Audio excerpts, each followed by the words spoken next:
5, 4, 3, 2, 1.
That's right, I didn't draw anything or place anything in a lunchbox.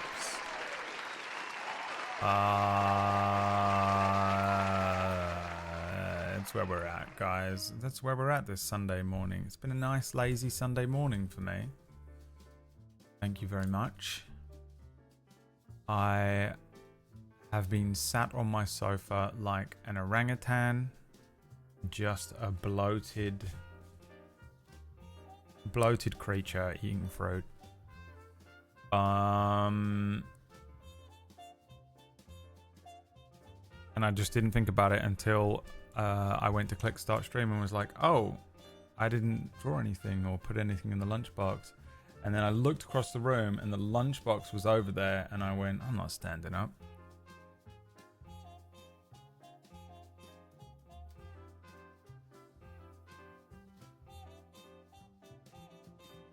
I'm not standing up.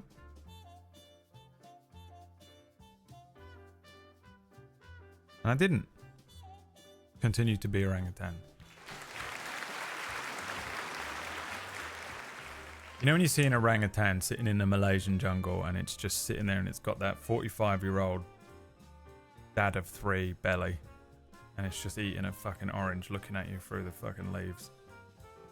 That was me, dude. Just sitting there, dude. Just an absolute monstrosity. An absolute monstrosity. Truly unacceptable. Yeah, I feel weird today, man. I think I just did too much yesterday. Should have taken a day off. Got up. Went straight to my mum's house, you know, jibber jabber, chatting shit. Straight from my mum's house here, started the stream, spoke to you, jibber jabber. Chatting shit. Ended the stream, quickly ate some food, played a game of PUBG. Played a game of PUBG.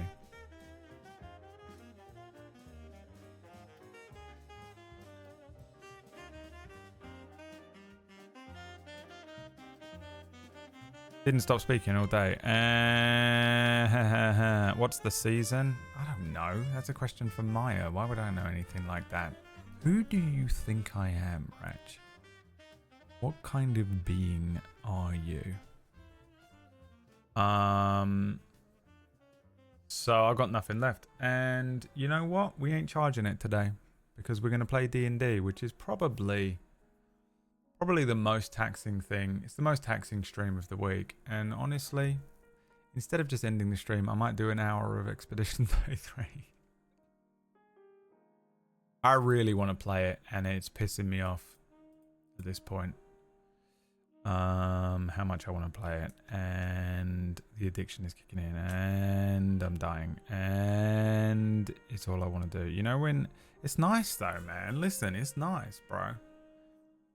I don't always feel like this. When was the last time I felt like this about a game? You know?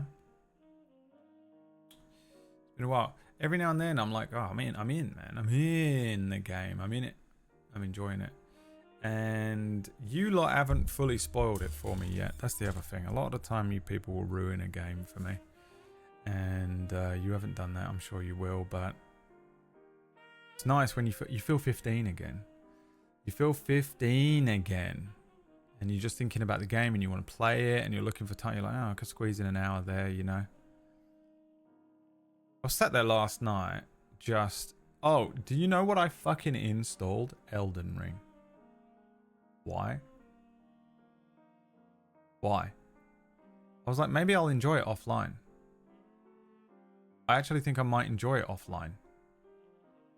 It's the thing, you know? Because one of the things that makes that game so fucking unbearable is just you people chatting shit in the chat room, ruining everything. I installed Dragon's Dogma 2 or whatever number it was. You wouldn't let me play. And Spider-Man on the other computer because I'm going to play it again. Quietly by myself. But what do I want to play? Expedition 33. I'm just into it, man. It's just so unique and interesting and I can't stop thinking about it and everyone's playing it and everyone's talking about it and I'm just sitting around not playing it. And it's nice. You feel 15 again, you know? My relationship with playing games is weird as well because I've been doing this job. So it really skews your relationship with gaming and games and stuff. I was playing... this is depressing and you will actually hate me for saying it. But I was playing Dragon Age and I was just running around enjoying myself playing the game. And I was like, do I hate playing games or do I just hate you ruining it for me, you know? It isn't really you, but it's those few people that ruin it, you know what I mean? Like one person really can fucking walk in and just piss in your fucking soup and you're like, great, cool. We were all having a nice bowl of soup together and you pissed in it. Wow, pissed in everyone's soup. And it's funny because, you know, I don't think it's as simple as that. But I was like, do I just fucking hate streaming games? It also feels like you hate me streaming games. If I just sit here and talk, you don't leave. It's just hard to do. It's hard to do like 2 hours of just like straight, what is it? Crowd work? What am I doing? Podcast? Reactions even if I have stuff to react to, which, you know, that runs thin quicker than you think. You know? On stream. You're like, hey, just pull some videos up or whatever. It's actually, it really runs thin quicker than you think. Haven't clinked on one of your stream in a minute. Also, how have you started looking younger? Hi, Namian. The Omen's brother, but it isn't evil. You know? Wasn't the Omen called Damien? Namian. Kill him! Whoa, whoa, whoa, whoa, whoa. That's not Damien. He looks just like him. No. That's his brother. That's Namian. You want that child over there, and there's another one, you know? Another one sitting in the corner. Like red eyes. Namian. Is that your name? Namian? Namian. He's already left. I like to bring a Shiwi for soup pissing. It's a better performance. Yeah, I bet you would. You're such a freak, dude. You'd probably just fucking continue eating the soup. You're northern, actually. You basically eat piss fucking water for dinner anyway. Gravy. I thought we were just hanging out, but... I mean, we are. I sort of floated the idea last night that my stream just becomes no gaming. Like, I just stop fucking playing games. And I just do less hours, but just do 2 solid hours of just chatting. And I just fucking give you 2 hours of comedy. Diluted. Undiluted. rather than dilute it over the top of some gameplay. I did that once though. I did do that once. I remember once I did it was like a no game November or something like that.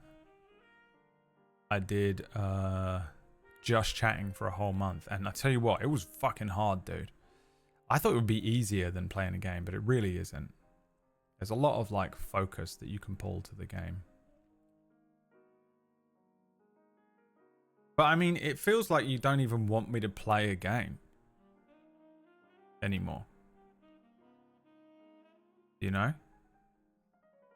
Like, what do I do? Do I just not, you know? Do we just turn... What do I do? What do you want from me? God, it's fucking impossible, dude. Got a twin sister named Naomi. Is that real? Wow, look at that, dude. I knew it. I knew you were a twin. Me and her just turned 19 a week ago. Damn, son. Cool. Is she evil? Talking about your theories on the games you're playing offline, drinking, Unchechio. Fucking piss drunk. Piss drunk, dude. Wax Stevens arrived. Wax Steven did what? A 10-hour stream yesterday. Fucking. This is what I mean, though. I haven't got a leg to stand on. It's 15 again. You're 15 again. It's so nice when you have a game and you're just like, oh, fuck it. I'm just going to have to give in and binge it and be addicted to it. Addicted. So good. I really, really am jealous of that 10-hour stream, to be honest. I rip a hole in him for it, but truly it just comes from a place of straight jealousy.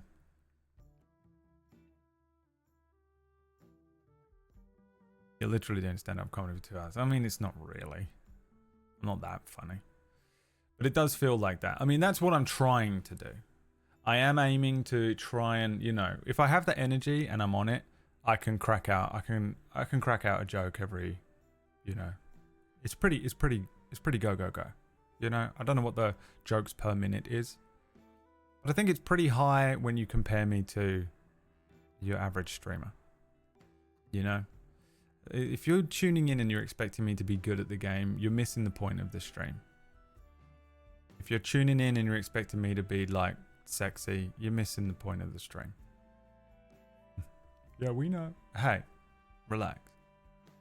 If you're tuning in and you want some D&D, yeah, maybe you'll get it on a Sunday, but you're missing the point. That's for table story. What I'm doing here is I'm just like, I'm getting out the whole part of my personality that has to make a joke every 5 minutes. It actually makes me much more... Actually, I think it makes me a better person in real life. It makes me a less annoying person as well with my friends. If I like hang out with my friends, I don't have to be the fucking center of attention because I got it all out here. I got it all out of my system here. I've just done 3 hours of solid fucking constant jokes. I don't have to be the one just like, haha, your mom after every sentence. And I like that. I do get it, you know. I do wonder why I fucking bother though, because it does feel like that's actually the work part, really. It isn't the game and it isn't the fucking, you know, the work part for me is like, it's why I feel so disappointed when I feel like I didn't really say anything. If I do a stream, you know, like, for example, a lot of last year I was really unwell, so I just was sort of showing up. I was phoning in work, you know. But I just didn't feel well. I was just really trying to do something. I was really, really trying to just make jokes and be interesting or talk about something. But it really feels like that's my minimum job requirement, you know, listed. And if I feel like I didn't really say anything or do anything or make any jokes, or, you know, it was just sort of me quietly playing a game. I mean, I know a lot of people just like, yeah, I want it to just be you quietly playing a game because I've just got you one in the background. I'm doing some drawing, I'm doing some work. But for me personally, I want to be sort of cracking jokes a little bit, or at least saying something interesting or whatever, you know. And that's the work part for me. Because if I don't, because that does actually require energy from my brain. a lot of the time when I finish a stream, it's that it feels, I've said it before, but it feels like I've just been to a party, because it requires a particular type of energy that feels very similar to that sort of social energy that you need to pull out. And when you're talking to lots of people and you're at a party, you're like, oh, good to see you. Oh, what's going on? Oh, that's so funny. Oh, that's really nice. Oh, this is a nice dress. You know, you're doing that the whole time. You're like constantly responding to people talking in the chat. You're responding to something happening on the screen. You're activating and you're going. If I come away from a stream and I still have energy, I know I haven't worked very hard that day and I didn't deserve your sub. So that's where I come here for your constant positivity and great moods. I actually think, and I know you're just fucking, you're memeing, because the meme is that I'm like a moody, surly fucking bastard. But I think the truth is I'm actually quite positive, and I'm usually in a pretty decent mood, because I wouldn't be making jokes, you know? Even when I'm fucking screaming and being a twat, it's a joke, you know? Or there's an element of it.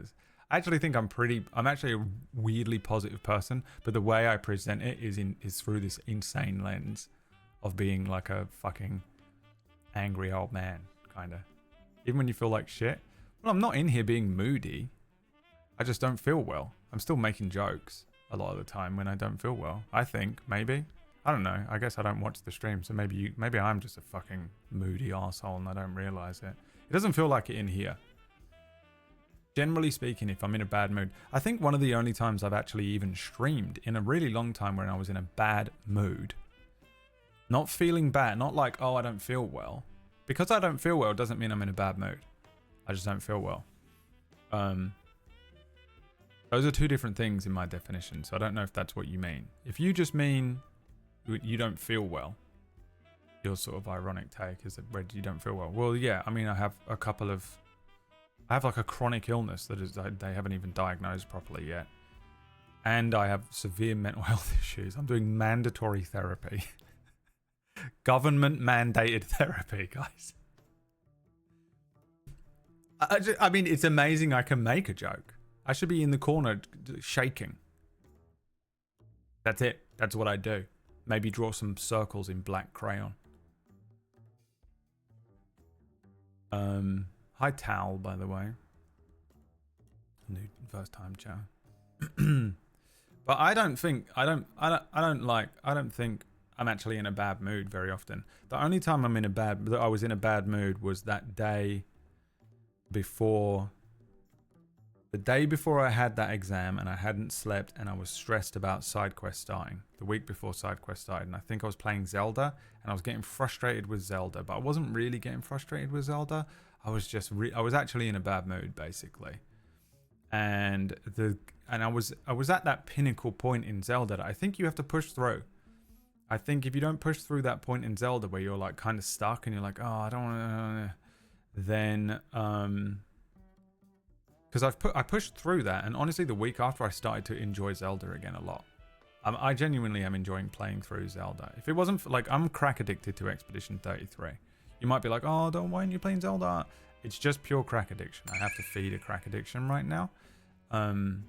It is nothing. It's nothing to do with the other games I'm playing. I'll go back to Oblivion as well. I was enjoying playing that. Jules, thanks for the 5 subs. Subs and donos are currently counting towards D&D. We're going to get into it in a minute. Comedy is my coping mechanism for sure. Yeah, it's one of them. If I'm not able to make a joke about it, then I feel very bad. I quite often, if I have like, I don't know, like if you go through a breakup or something, right? Imagine you go through a bad breakup. The first part of it is crying and sad, always, right? And you just feel whatever. The second part of it for me, and I know I'm in the second phase or in a different phase, is I start making jokes about it. I start making jokes about with the whole things that basically things you shouldn't be saying in that situation. I'll do it with grief, dead people and stuff.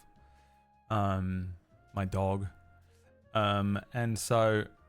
I do. It is a coping mechanism for me, but I recognize that I'm in that sort of phase. But what's difficult about that as a coping mechanism, if you're like me, is that other people very rarely have that coping mechanism. They sort of think they do, but I mean, I'm like, the plane's hitting the second tower, and the way that I cope with it is I've got the best joke in the world in my brain. And if you say it around everyone, they might kill you. They might kill you. You know what I mean? Like you're at the funeral of a beloved family member, and I'm like, ba. Everyone's like, you are a monster, you know? So it's a very good coping mechanism for me, but I very rarely actually get to exercise it, if I'm honest. It's fine if it's just me. Like, for example, last year I was not feeling well, and I think I would start a lot of streams and make, you know, I'd be like, oh, I don't feel well, but I would still be cracking jokes in there. Because if I can't stream, or if I know that I'm in a bad mood, which is kind of rare, I don't know if everyone's like this, but I quite often, because I'm not honestly genuinely in a very bad mood that often, I don't know I'm in a bad mood sometimes until I'm like in it, you know, or sometimes even after it, I'm like, oh, I think I was in a bad mood. But I won't stream, to be honest. It's just no point. Like I said, like I really I don't like being in a bad mood, and I don't like streaming if I'm just going to be sat here doing nothing, you know? I know that it would be fine. Like a lot of people would just be like, well, I don't, you know, I'll just have you on in the background. And I know that it's fine, but for me, I just feel like, I think I'd rather just not. The only time that gets difficult is, for example, last year I was unwell for like 6 months straight. So I had to I was just forcing myself to stream a lot.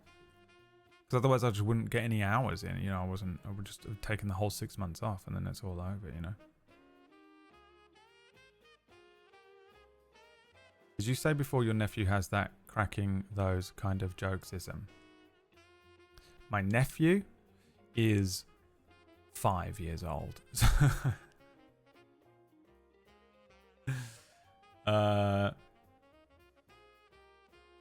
I don't know. But luckily, a few people in my family have it. My sister has it a bit.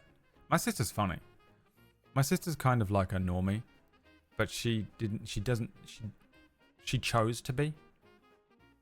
She manually chose to be. And she could easily have been. She's funnier than me on base stats. She could easily have been, I don't know, anything creative or whatever, but she was like, I want to be normal and have a family and just a normal life. And so she went down that route, but she's kind of hilarious. But she can do it too. She sort of like flips a little bit. But yeah, I'm pretty comfortable around her. Like if I'm at a funeral, I would be like, ooh, I have to get it out. You know, I'll be like, and I'll like, maybe I'll lean into my sister and be like, fucking, you know, penis. And then she's like, ah. My cousin brother? No, he doesn't have it. I think it might be my younger cousin who passed away. He passed away. Same thing, bro. In 2020. I had a conversation with my mum yesterday about this, weirdly enough. I call it the demon, right? I think, you know what it is in Chechio? It's this. My nephew, the youngest nephew, who is 3, who broke his arm today. And my sister sent me a picture of him with his arm in a sling and was like, broke his arm. And I was like, I'm going to be honest with you. I think this is going to happen to him a lot because he's crazy. I'm like, you need this is the joke she made. Right? You know what? I can put it up over here because I have it logged in on this thing. She sent me a picture of him and just said the word broken. I said, oh, what happened to him? And then I wrote, well, I'll be honest, this is one of many. He's a chaos gremlin. And she said, absolutely. She said, I felt like I'm going to give him I felt like saying give him an A&E passport because he's going to be a frequent flyer. You know, like that's the joke she made straight away. It's a little tiny fracture. He's fine. He jumped off the bed onto a beanbag and destroyed his arm. It's so funny because my mum's arm is broken and now his arm is broken. Everyone's arm is broken. Mine's next. But I said to my mum yesterday, my mum said that because he is insane. And she said, you know who he's like? You. And I was like, yeah. And she was like, he's obviously like, he's like 100%. Like, he has the worst ADHD I've ever seen. But I know what's happening in him. I watch him ramp up. I see it. It's like a, you see him go, he starts spinning up like a Beyblade. And he's like, he's gearing up, you know, first gear, second gear. You can see him. And he's doing stuff. And what he does is he does things that he knows is naughty. He does it. He's like, oh, I'm not allowed to do that, but it's the only way I can feel alive. And my cousin, who died a few years ago, had it as well. Now, I have a teaspoon of it. My little cousin had a teaspoon of it. He is filled to the brim. He has maximum. He has whatever the maximum amount. If a teaspoon, he has a jug. You know what I mean? He has a jug of it. The demon. And I've called it the demon forever. And I said that the thing with that is we recognize each other straight away. And my mum went, and this was hilarious. My mum went, yeah, it's like gay people. And I went, what? You know, my mum's not like MAGA or nothing, right? She's like Green Party. She's like liberal as fuck. But I was like, where the fuck is this going? And she went, gay people can see each other across the room, especially gay men. They'll see each other across the room. They know they're gay. And I was like, I'll be honest with you, that's kind of true. What is that? But she was like, that's what it is. You and him have that. And I was like, gay? She was like, maybe, but no. The demon. If you have the demon, it's in you. And I have it too. It's like the thing of like, I want to do something naughty. It's just attention based, you know. It's the attention in ADHD, but it's I have a little spoonful of ADHD and I have a little attention problem because daddy didn't love me.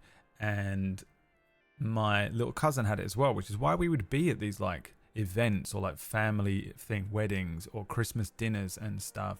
And if I needed to do something like, you know, Mufasa, ooh, say it again, Mufasa, ooh, that, you know, those little hyenas that are like, they get off on like the fucking, you're not allowed to say the thing, you're not allowed to do the thing. I have that completely. And yeah, and so my little nephew has it for sure. And my mum was saying that I had it when I was younger as well, like, because you know, now I said that the thing with it is it's tough because as you get older, you start breaking social boundaries and social etiquette and stuff, and people fucking hate you for it. Some people will hate you for it because you can't stop it. It's part of you. And she was saying that a lot of people find him too much and too annoying. And I was like, I do. He is so full on. It's so overstimulating for me. It's not the demon. It's just that it's so overstimulating to be around him and he's constantly like full on. She was like, I don't find him annoying because you were like this. And you know, and I was like, you know, she was like, he's like full on. You won't quite have it, but it's the same thing. And I was like, oh shit. But I was like, he's gonna, as he gets older, he's gonna have to go through a particular. Because my mum was like, you need to teach him how to be funny, because that's how I socialized it, right? If you can harness that, I need to do something bad, I have to say the wrong thing, I just need to get a reaction out of people for some reason. If you can harness it into wordplay and you can harness it into a joke, then you just become somebody who's making jokes. Not everyone will like all of your jokes and stuff, and not all of those jokes are going to land, but you can harness it in a way that's socially acceptable. Because if you don't, that's how you just become one of these kids that's just like smashing shit up.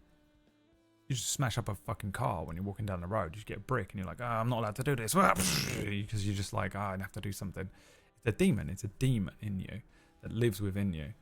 And the way that I figured it out was, yeah, like if I can turn this into sort of like basically jokes, like figuring out how dark humor and shock humor works and stuff. And just saying things, you know, I do it every day here, and it's very light now. I used to say like mad shit to get a reaction, you know. I've curbed it so much over the years, But now, I'll just do it's jokes like, women, or whatever the fuck. I don't fucking mean any of it. But it's, if I don't say it, it builds up in me. What am I gonna? Then I will smash a car up, I guess. And it's to get a reaction. I want to get a reaction out of people. And because it feeds me weird energy, and it's what he's doing. He comes over and he just fucking attacks you. He's 3 and he's just like bam, bam, bam, bam, bam, or he grabs your phone and just fucking yeets it across the room. And then I'm like, what the fuck, bro? And I look at him and he's like, and he has a shit-eating grin on his face. And all I do is go, oh my God. That's the face that I pull every day when I say some shit on the internet that I don't mean, but I have to say it. You just threw my phone across the room, you son of a... God damn it, this is how I feel. My little cousin had it as well. It's a demon, the only three people in the family that have it. So yeah, that's it, man. That's like whatever he has, and it is like a combination of ADHD. For me, it's a little teaspoon of ADHD and a little teaspoon of trauma. Because I want the way that I wasn't born with this knowledge to like understand how to create a joke. I just became very sarcastic. Sarcasm was my first one. I just became very naturally sarcastic. In Britain, sarcasm is like kind of an everyday part of life anyway. For the most part, it's sometimes just being British doesn't translate to other countries, because you can be sarcastic and most people in this country will understand it. But you can go to other countries and they just don't get it because it's not like part of just the national vocabulary and vibe. But I became very sarcastic because I just mouth off to my dad. My dad was big and strong. I couldn't fucking punch him back, So my dad would do something or say something, or he'd be we'd be somewhere or whatever, and he was pissing me off, and I was 8 years old and I couldn't do anything, but I would just say something to him. I'd say something sarcastic, and it's not even like it was smart, you know what I mean? It was like Bart Simpson and Homer. And he would just be like, put your bloody socks on or whatever, and I would just be like, put your socks on. That kind of childish thing, but it's essentially like a sarcastic remark back. And then as I got older, they became more witty, and I'd apply my brain to them, and I'd figure out, like, if I take one element of what you said in this sentence and then a random element or a different element or something else or a callback or whatever, and I just combine them into a new sentence, that's hilarious. You're gonna hate it. You're gonna fucking hate what I say, but it's hilarious. And it's essentially why I am the way I am. If you follow those simple building blocks, this is how I have conversations with people. I'm just roasting people constantly. I can't fucking stop it. My closest friends join a call and they're like, hey man, I hope you're doing much better and I really care about you. And they mean it. And I'm like, gay, what do you get? Yeah.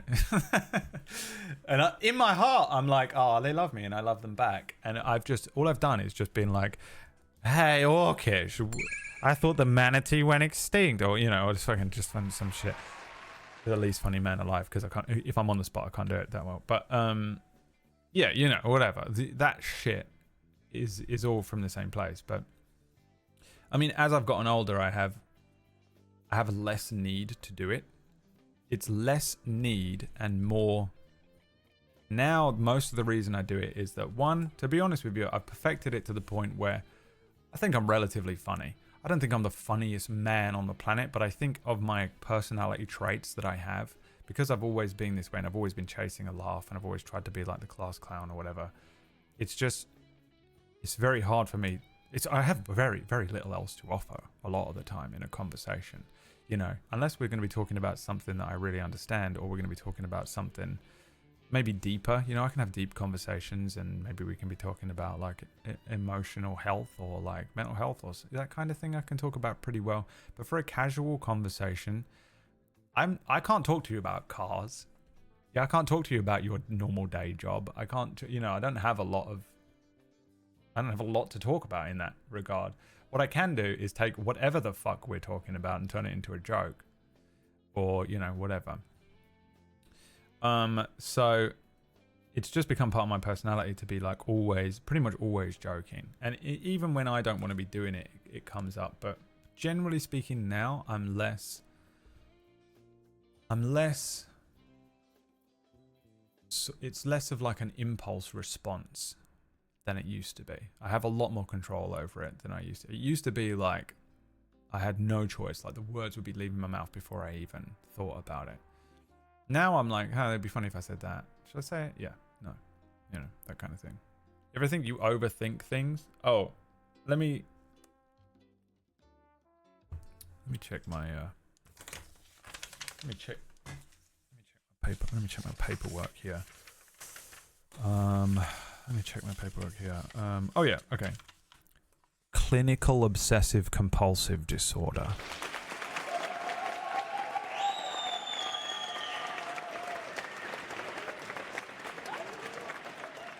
Do you overthink things? I'm diagnosed with overthinking. Are you out of your mind?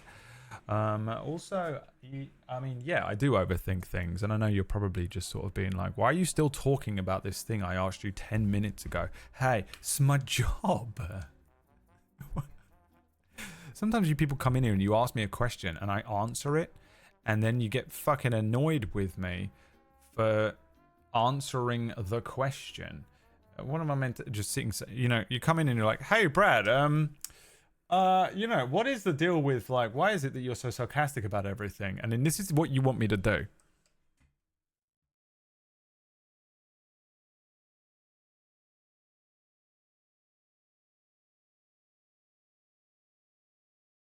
You know what? That's even more interesting than it should be. This is what you want.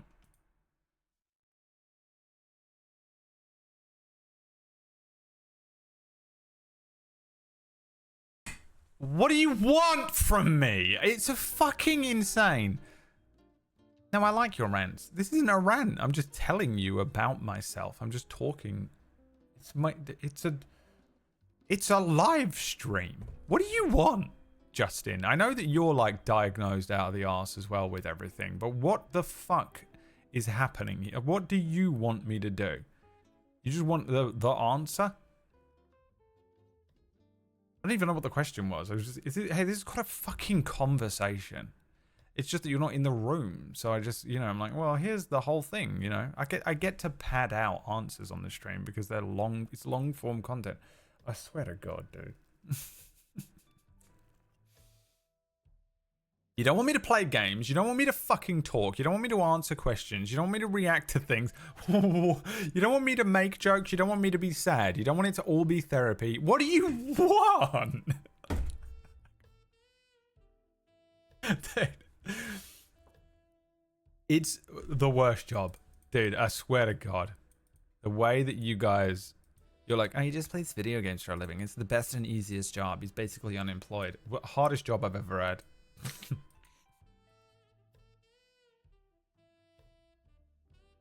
Brad tells us what you had for breakfast. Great rant. I feel like you sometimes. Here's one thing. It's because I'm good at what I do and I make it very relatable, but none of you are like me. You're animals. I am a god. I'm an emperor of this world. To compare me to you is to compare an ant to the very nature of existence. Compare an ant to the Big Bang. Time for a nothing stream, right? Make the dance. Orangutan. The chihuahua is what you want, yeah. You want Lunchbox, the one thing you didn't get. The strong father figure we're all missing. I know. I do feel like your father sometimes. I'm like, okay, this is how you have a normal conversation. These are the things that piss people off. And I learned all of this the hard way. Let me tell you how I learned things in life and maybe take some fucking notes instead of criticizing my answer. Hey, I had to learn how to be a fucking normal human being manually as well. Alright? If you think I fucking just was like this forever, I fucking had to struggle through society too. And just fucking sitting there just fucking reforming my entire personality until everyone around me wasn't pissed off with me.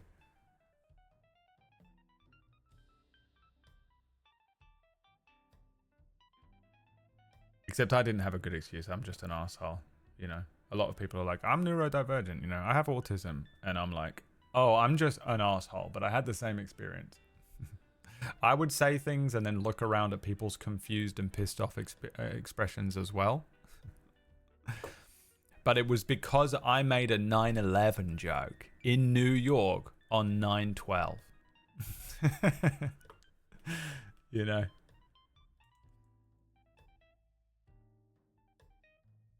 Remember, we're legally allowed to make 9/11 jokes and you're not allowed to be pissed off because South Park did a calculation. Speaking of Cal, thanks for the 82 months calculation. Considered Expedition 33. Don't talk to me about it. It was in my dreams. I haven't even played it that much, and it's done that thing where it gets in your dream. No way you didn't just dream about that. If you play a game for 10 hours, it is just your dream. It's actually quite nice though, because it gives me a night off when I do that. It gives me a night off of like whatever horror my brain would come up with otherwise. Because my dreams will just be like, it's either going to be, you know, you eating a lettuce sandwich. And I'm like, oh, lettuce sandwich? Why is my brain having to deal with, you know, it's just processing eating a lettuce sandwich. Or it's the absolute depths of the worst possible thing you could ever imagine. Your greatest possible fear manifest into physicality, and it is coming to get you, or you're experiencing it, you know, whatever that is. That's what my dreams are, one or the other. Lettuce sandwich, full blown, real trauma, just a nightly trauma. So sometimes when you just play a video game for 10 hours and then you wake up the next day and you're like, wow, my entire dream was just me playing it for another 10 hours. You do play a game for 10 hours and then sleep for 10 hours. You played it for 20 hours. That's how you get extra hours in. It doesn't rack it up on Steam.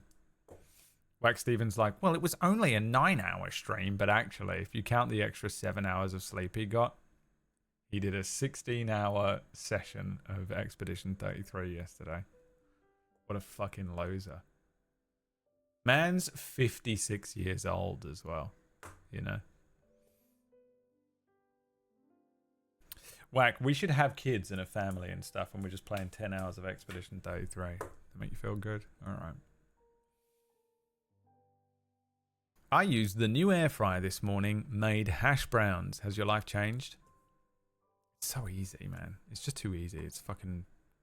I don't use my oven. Apart from, like, I make cookies now pretty regularly.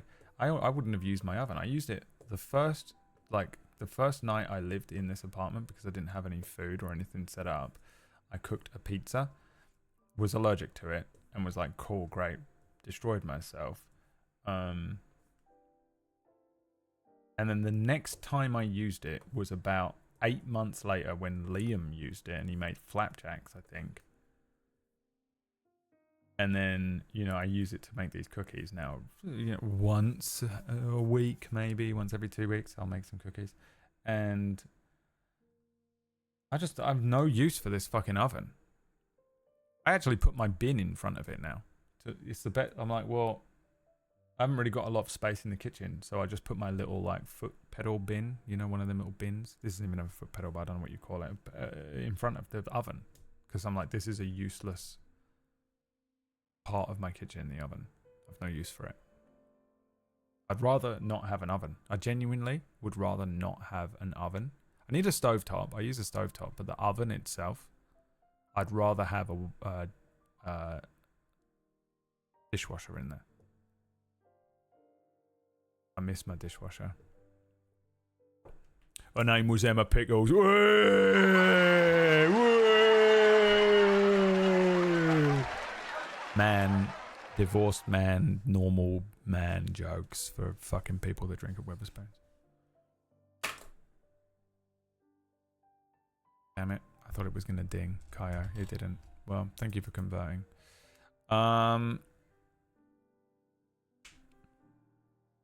Smells like jealousy. I am jealous of him. I want to play it so badly. I want to play it so badly that if I have energy... Okay. You know what? Let's play some D&D because I've got a little... I got a little something... I got a little something something. I got a little something something. I got a little pee-pee. I got a little... What the fuck? I got a little pee-pee. Oh my god, it's a Shakira song, I forgot. Shadow. Once again I hear the siren sing its song of clashing iron. Racing thoughts, it might be dire. Is this the one where I'll expire? Raise my blade against misery, inviting in catastrophe. Shake the doubts and steal the soul. Find the route that sees me to my goal. With my friends I'll find the way. I'm not going down today. Find the good, fight the mood. Achieving things I never thought I could. Spend my time, the winds will go well. Seize the day and thwart the endless night. Delirium when I will shine. Raise above the hero's light, lend an ear to people's plight. I can fight, it's time to make it right. I will try. My conviction is my oath. Church and water, fire both. Pushing through my face to die. I'll keep marching on despite and will rise. The hero's light. Ooh, ooh, ooh.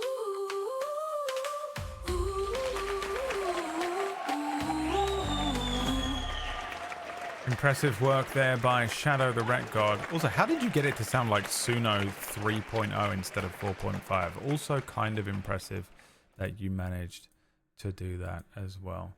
Here we are, guys. It is Twitch Plays D&D. God, that is working. I thought my stream had crashed and I was going to lose my mind. Twitch Plays D&D.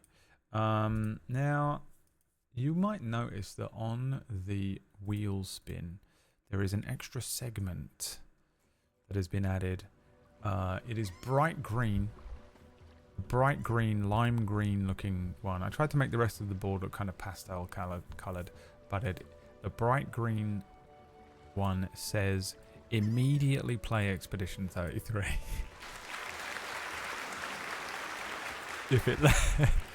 If it lands on that, we just immediately start playing Expedition 33. It's a little bit of a trap for those of you who don't want me to play Expedition 33 and want to play D&D this week.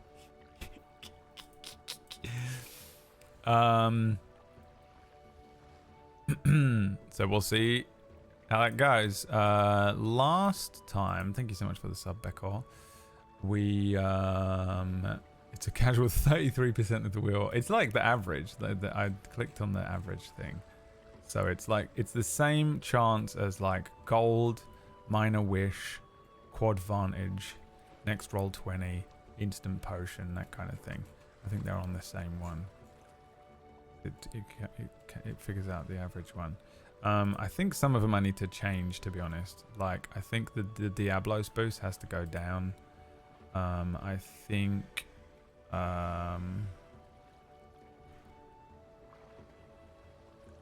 I think...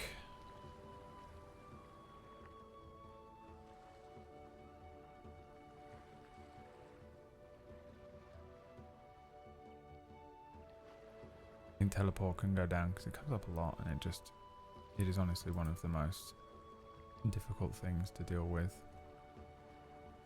There's some changes we can make. Wax says his entire check for the wheel spin. Wax hasn't got $100. The only way Wack can justify playing the game for 10 hours straight is that he streamed it and was like, well, technically, if I stream longer, then I guess I could make more money. So, which is so funny because that is the rule for like most people on Twitch. But if I do that, it doesn't work. I actually make less money if I don't. If I stream longer than like 4 hours, which I haven't really been doing that often, but it's detrimental to the stream. It's really annoying because I want to be one of those streamers that's like, I'm gonna play fucking League of Legends for 10 hours. Those guys make bank. If If anything, I think I need to stream less. This is what I mean. I think I need to just not even be playing games. I think I need to do a 2-hour podcast every day. I don't know. Or maybe we just fucking play League of Legends for 10 hours. I don't know.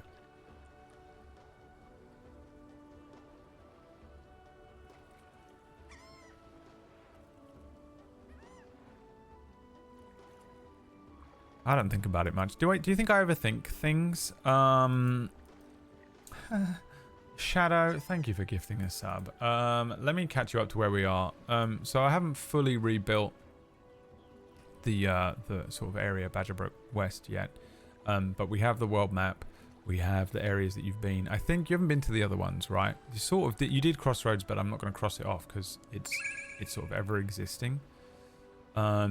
You sort of did the Whispering Winds, right? And then you fled from the actual combat, I think. It's hard for me to remember because it's been so long. We're actually at like 35 episodes or something of this. This is a legit campaign that has gone on for as long as a Table Story campaign might. We have Table Story campaign. Our average, like the aim used to be 30.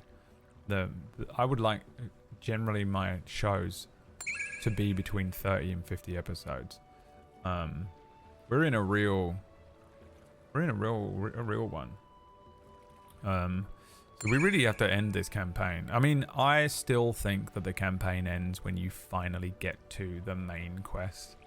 I honestly think, and I'll put it to the vote maybe when we get to it, but I just think it'd be great if you finally get to the dwarves and you're like, I'm here for a quest, it just ends.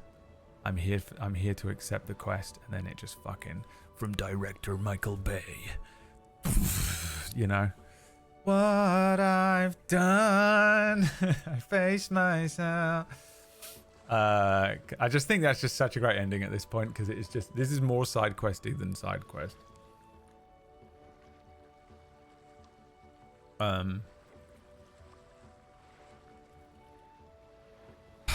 So, where are we at? Who's giving me money? Shadow, thanks for the gift sub. Pearly, thanks for the subs. Do you guys want me to land on? Some of you probably just want me to spin the wheel loads. I mean, here's the thing.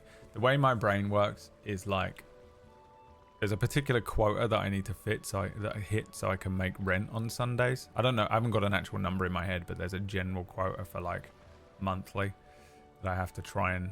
These streams genuinely keep my head above water for rent and stuff. Also, my rent went up, and they sent me a message and they said you didn't pay the extra money, and I went, oh, I completely forgot. And they went, don't forget it for next month, send us the money. And I was like, Jesus Christ.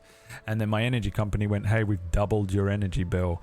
And I went, why? And they went, because it's automated, and you have to call us if you want us to change. And I'm like, do I have to do that every month? I had to do that last fucking like 3 months ago. Do I have to do it every 3 months? Do I have to call you to tell you not to do it? Tick a box on the machine, turn it off, whatever the fuck it takes, leave me alone. Oh my god. But obviously it's the weekend, so I can't fucking call them until tomorrow or whatever, and I'll probably forget.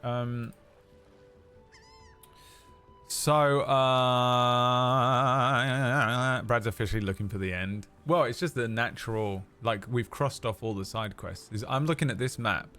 I like this campaign. I'm happy to play it for a lot longer, but I just do think it would be... It just feels... I don't know. There's natural ending points for me with campaigns. I know some people play D&D forever, and they're like, I want my one character, and I play them for... I've been playing for 35 years. That's not me. It ain't me. I'm not like that. I find natural ending points, and I like it when they end there. And when you cross off all of these side quests and finally go back into Badgerbrook and... you know, go to the dwarves, I'm just like, that's such a great ending. I feel like it's a good ending. That's where I would end it if this was a book I was writing. You know.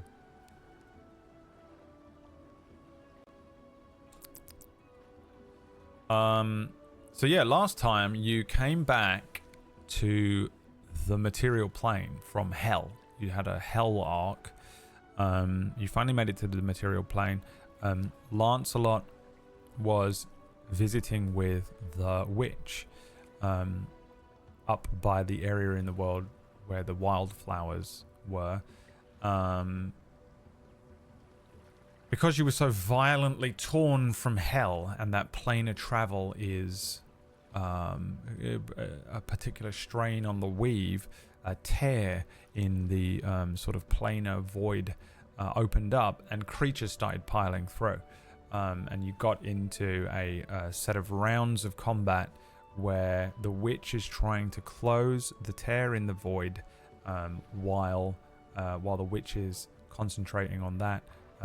Lyri, Lancelot, and Snotflap engaged the creatures that were coming through, and you ended up fighting the first round against Grell. The witch attempted to close the rift and failed, so then more creatures came through. The second round was against 2 Gricks. And we called it last week as a creature started to make its way through a third creature started to pull its way through the rift, through the void, a sort of large chitinous thing with huge claws clicking open and shutting, sort of horrible like feelers, dead eyes, horrible limbs pulling itself through this hole and into the material plane. And that's where we're at. A horrid creature pulling itself into this world. Let's have a look in the battle maps on the beach. We continue this combat. Now, we still have the combat up. Good. Great. Perfect. We can get rid of Rick and the Grick. Lyri, Snitflap, and Lancelot. Why does it say Snitflap?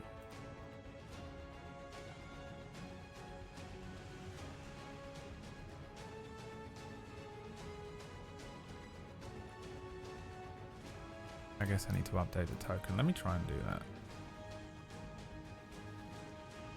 real quick, just because I don't log into this that much. Why can't I move you? That's telekinesis, Kyle. How about the power to move you?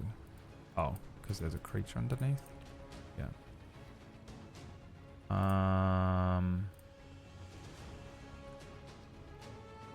Snotflap.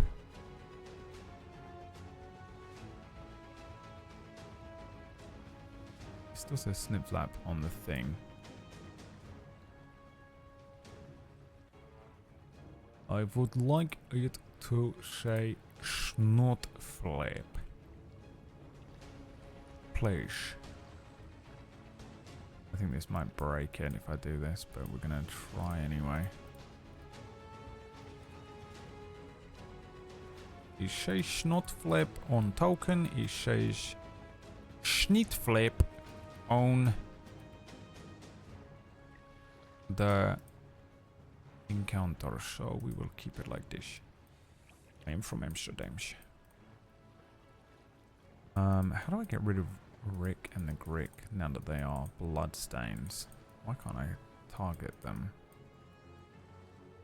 It's a bug, isn't it? God damn it. God damn it. Alright.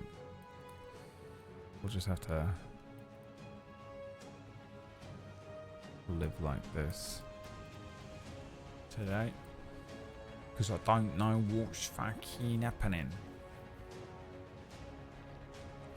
Alright, Shadow, thanks for the 5 gift subs, my friend. Ian, thank you for the 1 gift sub. And Nayanar, thank you for the 1 gift sub. Also, you can now just straight up pick anything off of the wheel. If you just tip cash, cold hard cash goes onto the second bar that says pick a prize. If we hit $100 on that, you can just pick anything on the wheel, whatever you want. You know, wish. 10% more boost to Diablos, who's already at an unbelievable amount.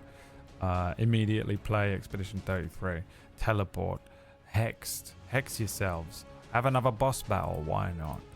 Now, let's pull in the monster that you are fighting with. What are you, an aberration, probably? Yep, nailed it. Bam! There it is. It is a creature known as a Chul. A Chul. Let us add this. Now, this is a horrendous creature. It's rolled a 9 on its initiative. You will be very pleased to know. Nuug. Thank you for the 2 subs. That's 3 spins. So, once again, to set the scene and then we'll spin the wheel. The rift remains open. The witch's hut behind you, covered in a sort of a force field, a dome, protecting the witch from any creatures, while the witch inside works her own sort of arcane weave, attempting to close the rift. There is this crystal down here. Interacting with that crystal causes every unfriendly creature, every hostile creature, every creature hostile to you, is the wording I believe in D&D, to have to make a saving throw or be stunned. Did I write it down? What check was it? Where did I write it, actually?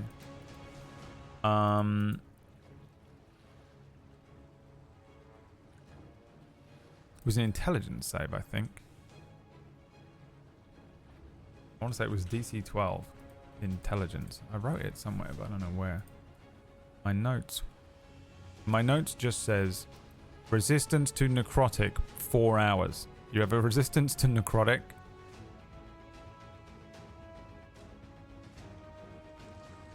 And that's all I have on my notes. So you'll have to tell me if I'm forgetting something. You're immune. That's right, because you already have resistance, so you have double.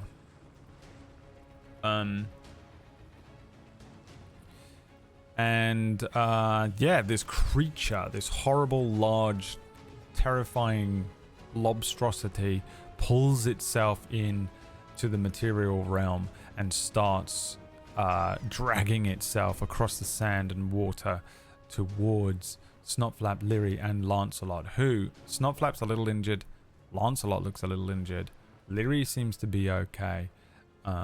Snotflap says, "Oh shit, what the fuck is that?" As this creature appears. Let's spin the wheel for you. You've got 3 wheel spins. Let's see if this does anything for you. Right here, round 3. Spin for companion. Before we do this, 1 for Snotflap, 2 for Lancelot. 2 gold. Okay. Roll me a d20, chat. You get a d20 plus a 0 on the end worth of gold. Exclamation point, roll d20 in the chat. And actually, while we're here, I'm going to quickly update the title.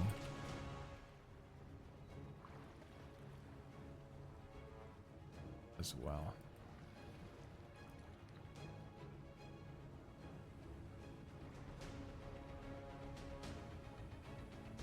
A 16, 160 gold pieces appear in Lancelot's pocket.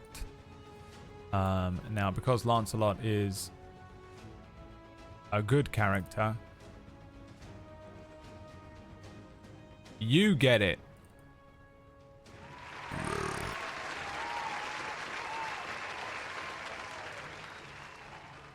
Give you that gold now. Can I just do plus 160? Yeah. 410? Is that correct? I didn't see what you had. You have 410 gold pieces right now. Damn. Damn. Maybe it's time to upgrade your gear. Alright.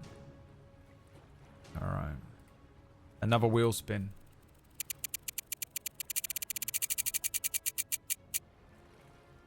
More gold. Roll it again. We'll just take the first thing.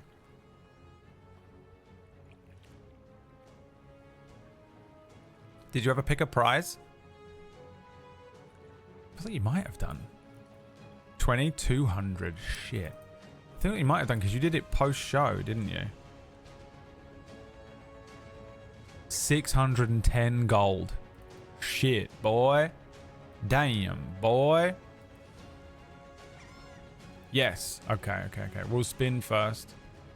That's right, because we did it off, like, right at the end.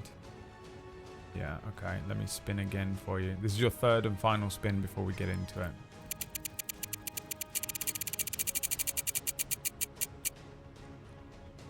A scroll. A potential new scroll. Let's see. Now, the scroll you have is Unlimited Blade Works, right? Spirit Guardians came up. So what is Unlimited Blade Works? Conjure Volley. Okay. Here are the options.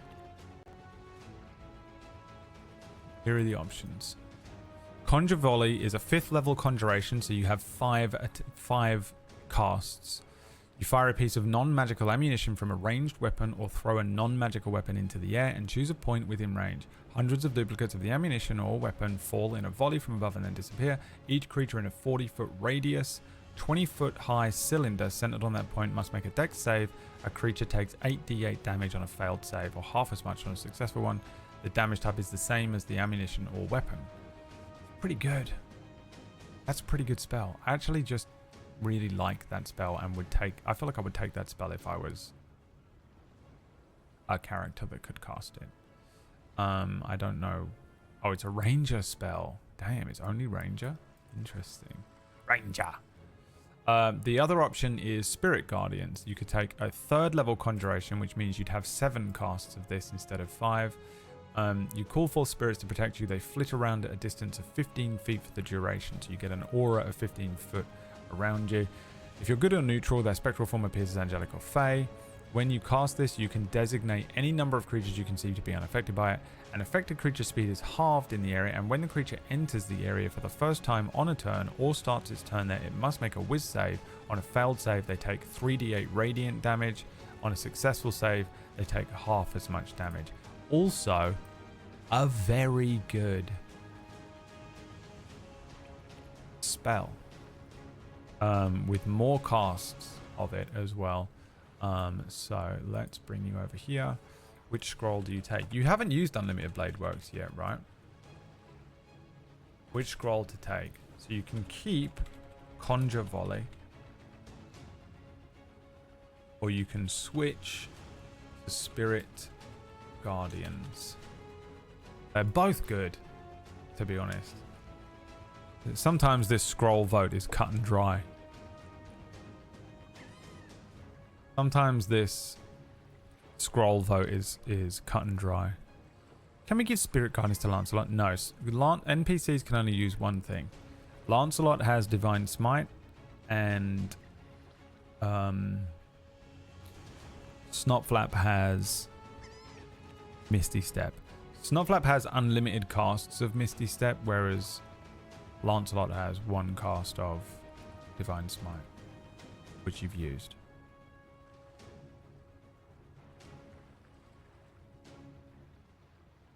The choice is yours.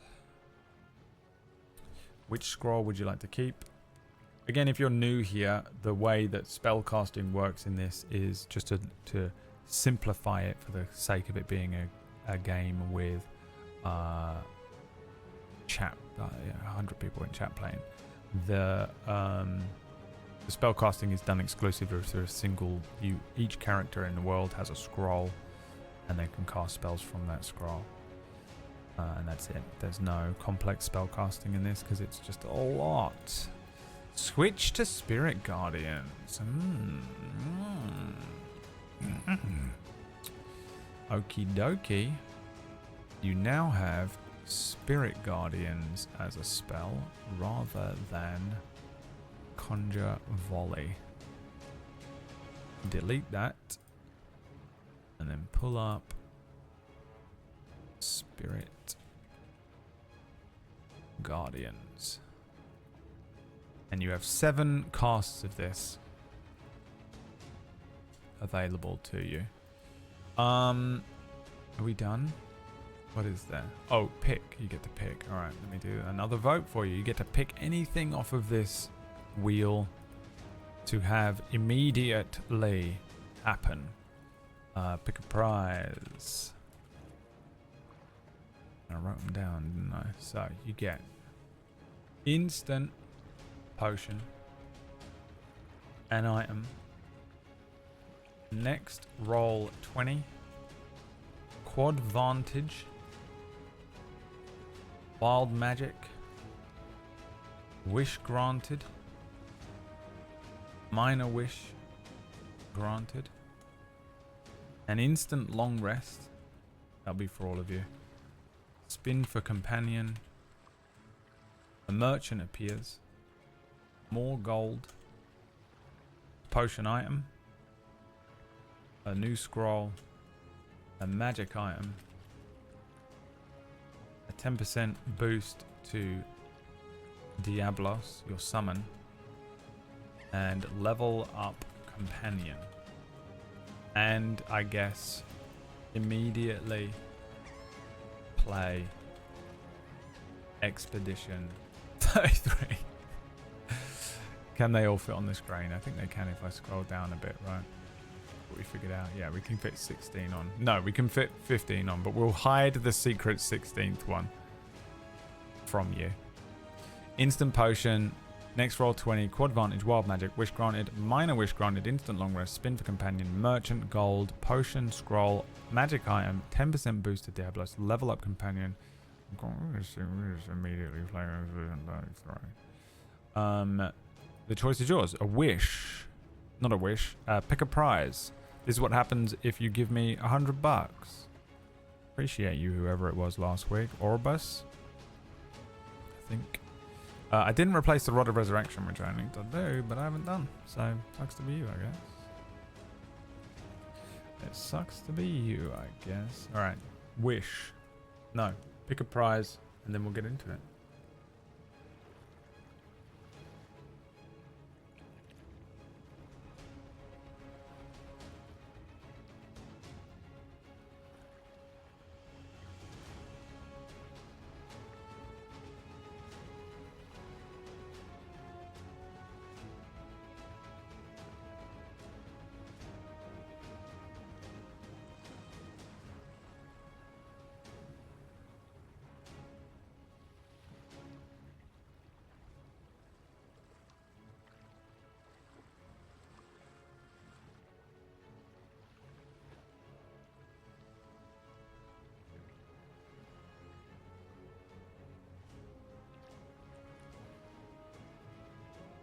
What do you want?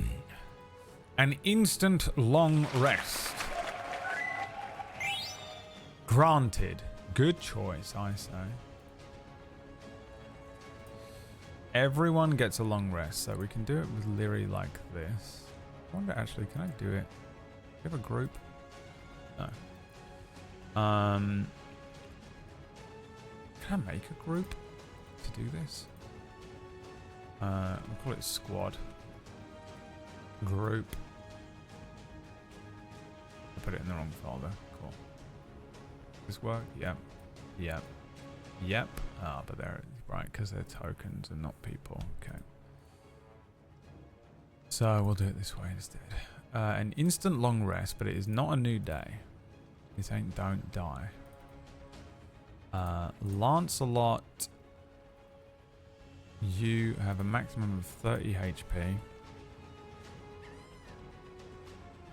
Correct? No. 18, 19. Max health. And Divine Smite recovers.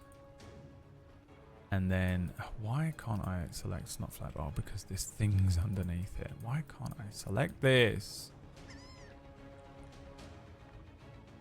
You see it trying to select the Grick underneath. It's bugged. I think it's because it become a blood spat. I could turn off blood spat. just going to quickly do it. Blood. Blood. Blood. This is going to restart while it does so. Just in case I don't think it will show anything weird, but sometimes when it goes back to the forge, it might show you some side quest spoilers. I don't want to risk that. I don't want to risk that now, do I?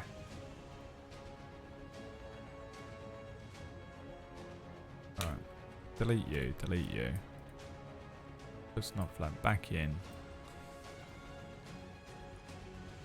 Free movement is on. Combat encounter has begun. It is round 1. Round 1. Fight.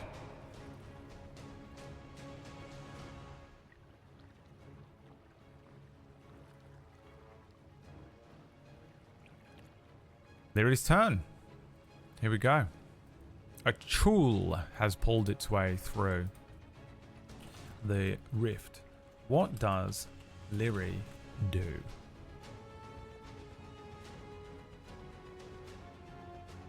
And the options are: attack this creature with a rapier. Attack the creature with a longbow. You have an action surge, but you don't need it. You can use scroll, which is now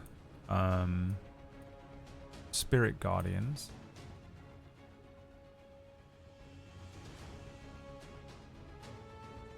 Because you got rid of Conjure Volley. You can dodge. You can use a Potion of Healing, but you don't need to. You can use Healing Hands, but you don't need to. You can summon Diablos. And you can interact with Crystal. Oh, here it is. DC 12 Wisdom. It was. I wrote it on this part of my page. And then any other options from the chat room? Anyone got any creative options?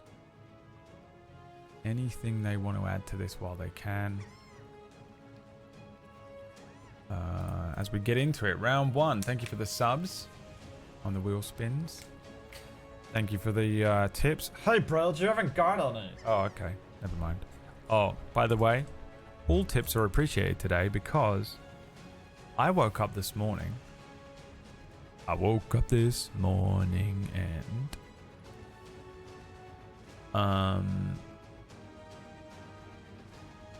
tell Snotflap to man the crystal. Ask the witch if we can help her with the portal somehow. Alright, those are your options. What do you want to do on your turn? This is your action, your first action. I woke up, walked into my kitchen, and the door to my fucking fridge freezer was open. Yay!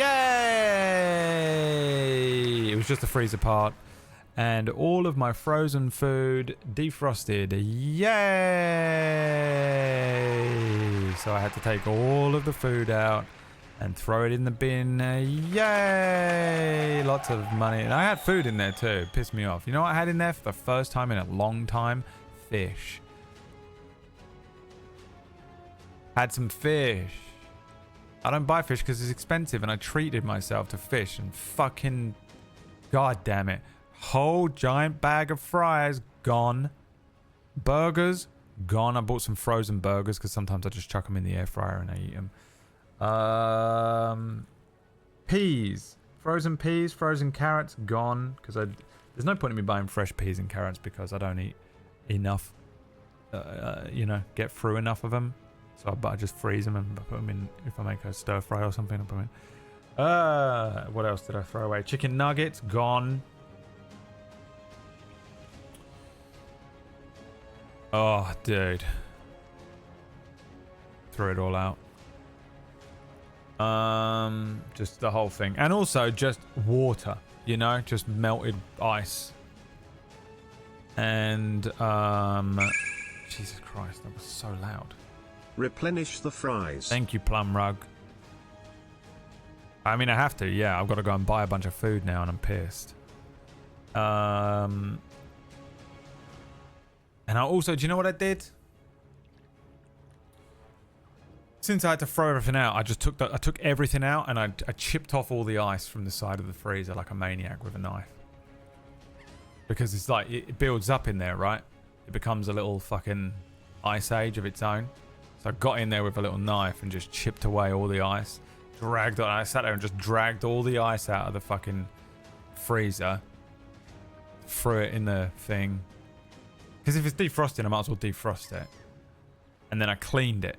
I got in there I got a warm towel. And melted the rest of the ice off. And then cleaned the inside of the freezer. And then cleaned the trays. And then put them back in. So if nothing else, you know, at least my freezer's clean, you know. But man, it fucking sucks. I hate throwing away that much food. It hurts. But I have to do it. Because it will poison and kill me if I eat it. Summon Diablos is the plan.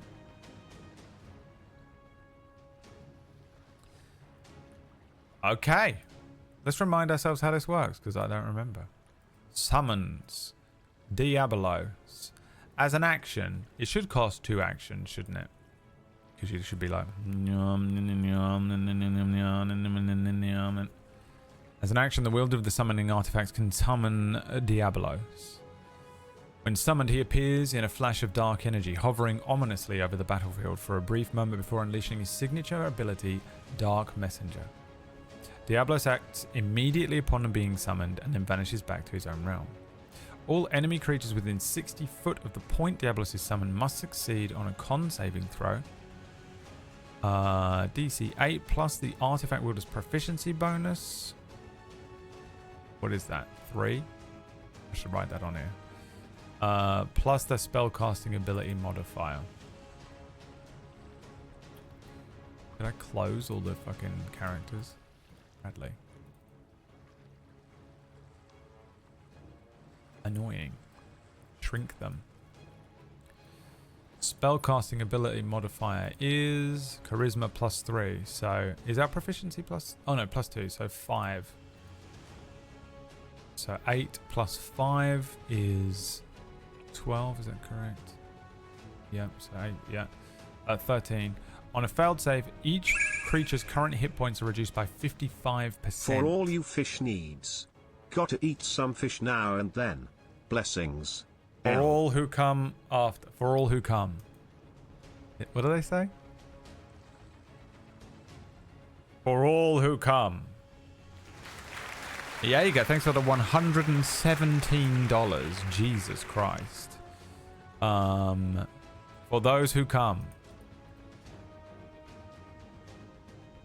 So it's 55%. All right.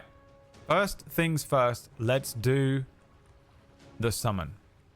And then you may pick.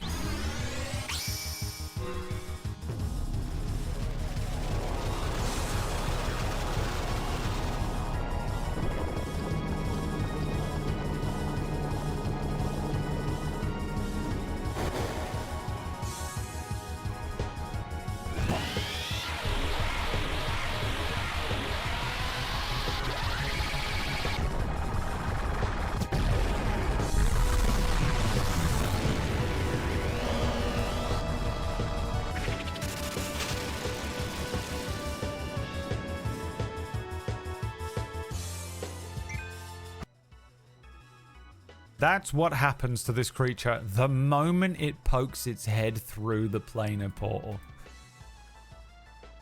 The second that thing appears. That happens. Let's make a save for the creature. Let me see. Did I pull that? Oh, I restarted it. Hold on. You also unlock every time you summon Diablos the fact that the boss music changes into this. Which I personally thank you for.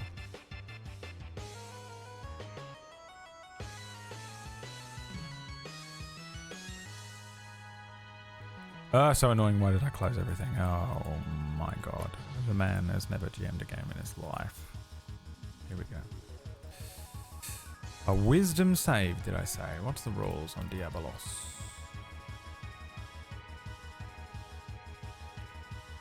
con save. And he has to beat 13 Constitution saving throw. Here we go from the Chul. Wow, a 5. The horrific aberration crawls through and immediately loses 55% of its HP. Now, I need ChatGPT to work this out for me. Maybe Google can do it.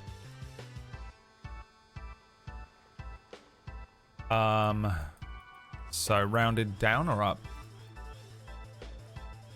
Rounded down. 41 HP. This does 41 damage.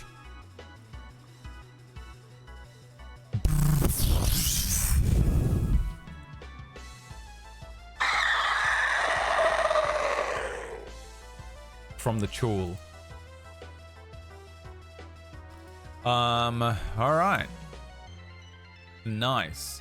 Now, what's the rules on Diablos? Diablos needs a cooldown, right? For sure.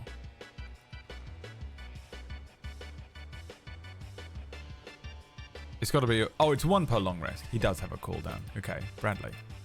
Still got it, baby. He's been DMing a while. I was surprised at myself. Surprised at myself. The old DM Spidey sense is tingling. It's too powerful. They cannot have such an artifact. Oh my god, if I don't give Snotflap his HP back, everyone's not going to shut the fuck up in the fucking channel. I mean, Jesus Christ. Point of order. Relax, okay? Breathe. It's okay. It's okay.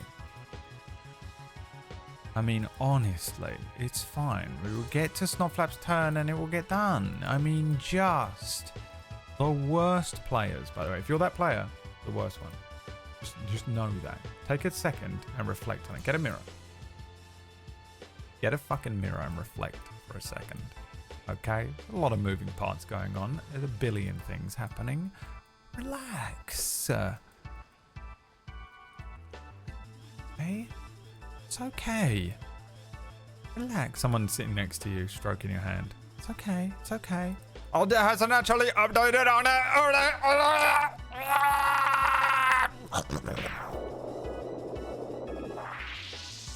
And they literally flash red and disappear like a Final Fantasy VII boss.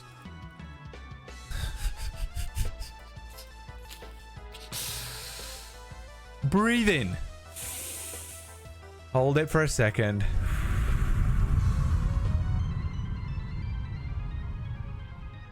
Breathe out. What's the worst player you have had?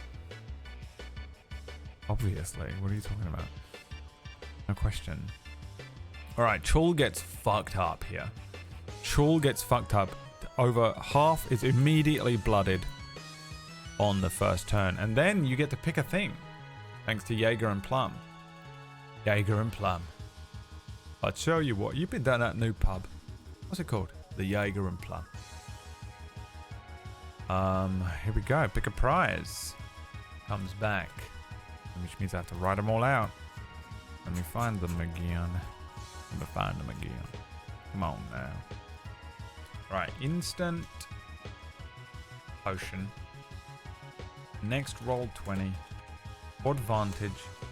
Wild magic. Wish granted. Minor wish. Instant long rest, which means Diablos recharges. That's all that would happen. It's kind of hilarious. Spin for compatriots. Spin for a companion. A merchant suddenly appears. Gold. Potion. Scroll. Magic item.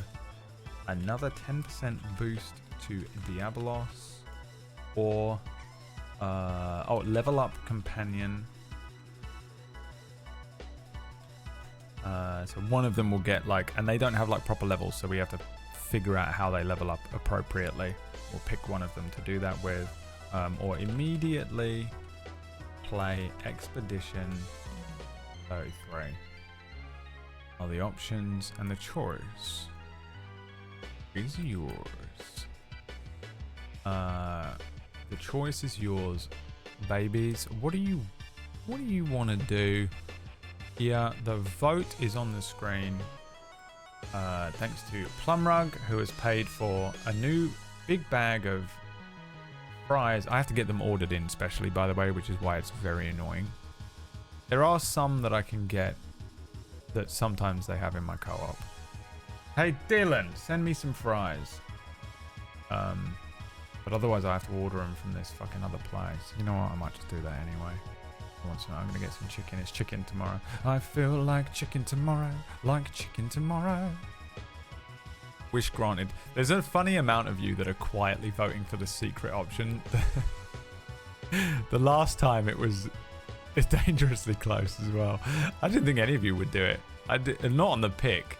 I thought it'd be funny to have it on the wheel, but actively picking it is insane.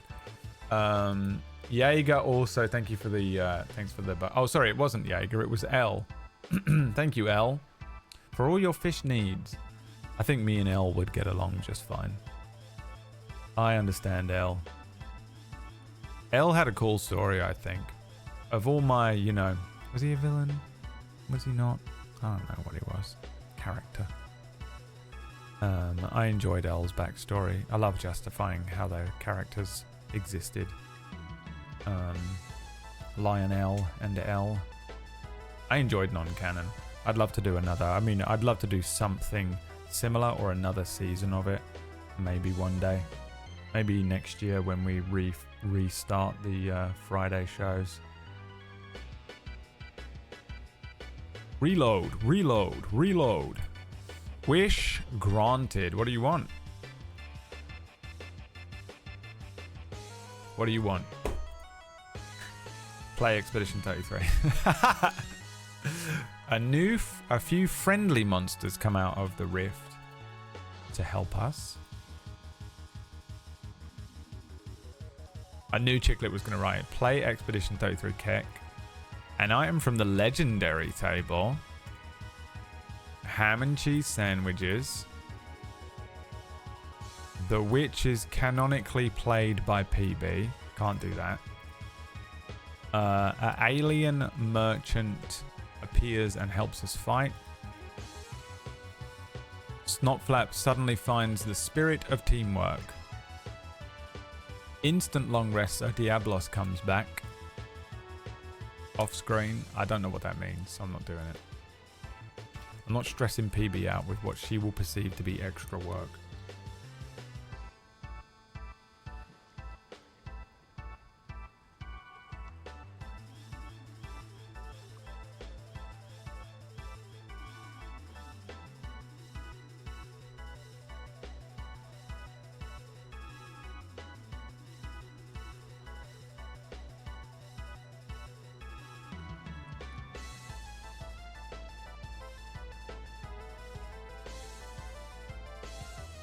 What else you got? A horn of plenty that dispenses unending slivovits. I don't know what I just said, and I'm hoping it isn't some sort of racial slur. All right, well, these are your options. You can have anything. When Wish Granted comes up, you can have anything. You guys are like, a biro? A biro? How about a set of 4 pencils? Can we get a set of 4 pencils? You can have anything. You can become God. I think guys, what do you think? A yoga mat. We'd like a yoga mat, please. You can win D&D. You can type the words win D&D and then vote for it and you will win D&D. You can have 18 levels. You can have 18 levels. That's higher than level 20. I think we'd like to have a jacket potato. Can we get a jacket potato? Can we have a move called Yoga Flame? Yoga Flame, Yoga Flame, Yoga Flame. You guys don't realize that an item from the legendary table is a ham and cheese sandwich. No monkey's paw? I mean, maybe, but... On Wish Granted, no. Minor Wish is Monkey's Paw. Because Minor Wish is a little more subjective, right? Wish granted is supposed to be a major Deus Ex happens. We changed Deus Ex Machina to wish granted. So it's supposed to be a major thing. Minor wish, I'm like, you guys get something little, and then you're always like, we become God and win the entire game, and also you send us $100 each in the chat room. And I'm like, where's this energy when I give you a wish? This is supposed to be a minor wish, like, you know, we get advantage on the next hit, or, you know, the creature stumbles and all the creatures are stunned. And you guys, as soon as it's a minor wish, you're like, we grow our mech arms and now have permanent advantage on every single attack, and also every attack deals an extra 2d10 bludgeoning damage all the time. Huh?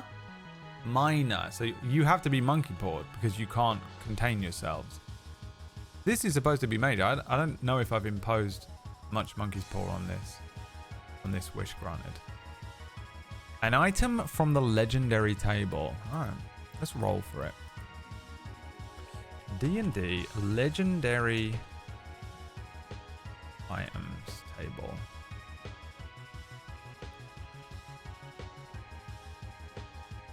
Which is what? A magic item table.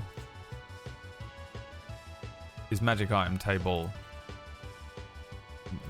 whatever the last one is, isn't it? It's the last magic item table, surely. So this one is a D100.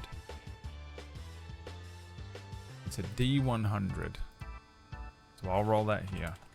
And we'll see what you get. 55 is a +1 half plate. Is that legendary? Maybe it is actually. And also you can wear it. You know what? This could actually be really good for you. Oh, this is medium armor. 16 plus dex. Only up to 2 though. Plus 1, so it's 17. No? What is half plate? Yeah. No, 16. It's only 16, 17. This would be worse than what you're wearing.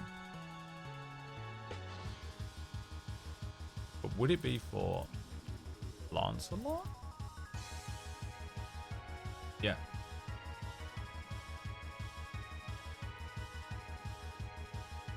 But is it?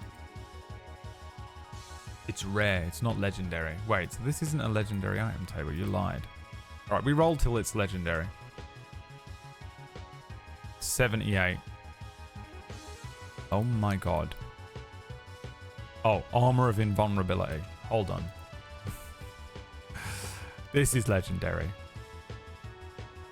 You just became resistant to all your armor immediately. Levels up and becomes the armor of invulnerability. Plate armor, heavy armor. You have resistance to non-magical damage while you wear this armor. Additionally, you can use an action to make yourself immune to non-magical damage for 10 minutes. Or until you are no longer wearing the armor. Once this special action is used, it can't be used again until the next dawn. AC 18. So your AC could be 22 with the shield up. You just became incredibly powerful. Congratulations. You just became incredibly powerful with the power of a simple wish. Armor.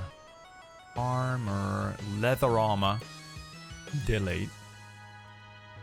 Armor of invulnerability. Where is it going to be? In here somewhere? Equipment. Armor of invulnerability. Attuned. AC 23. Oh, right, because that other armor was giving you a +1. Right. 23 AC. Resistant to necrotic, radiant, bludgeoning, piercing, and slashing damage. Currently immune to fire and necrotic damage. Vulnerable to cold, but you can turn that off at any point. And if you use an action, which I will add to this little action list here, you can gain immunity.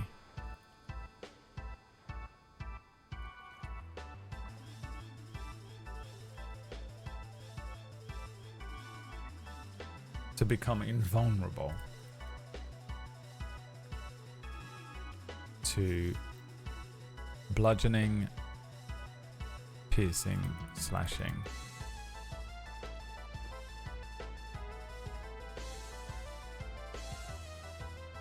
Good God.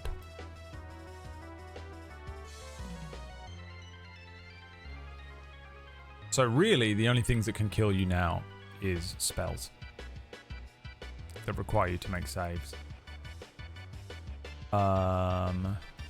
Is the shield equipped right now? This has to be with shield. Yeah, it is. Alright, so you technically have the sword and shield out. Alright. Fuck. Cool. Unbelievably powerful. Now we're definitely entering the end game, aren't we?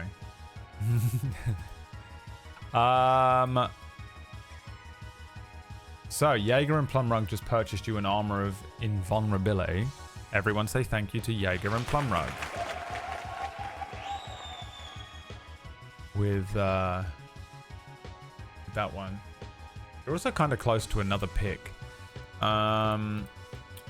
It is now your turn again, but do you want to use your action surge? Yes or no in the chat.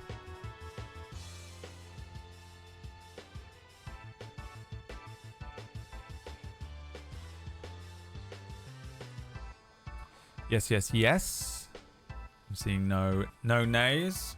All those in favor. All right, action surging. You get another turn. You get another turn. Let's mix it up. Let's see. So, attack, melee.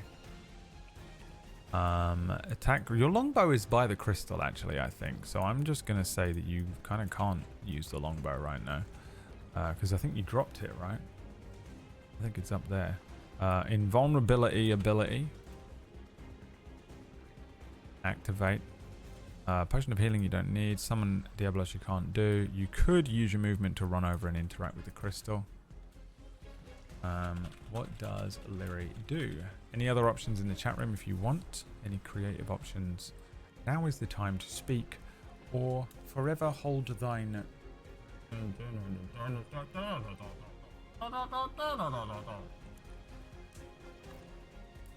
Wax character from main character. Greg.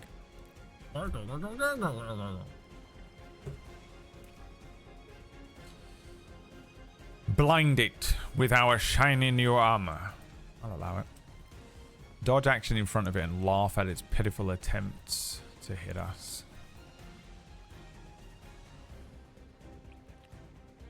Okay, those are the options then. Away you go. What would you like to do on your turn here? The Chul, this huge lobstrous kind of creature pulling its way through.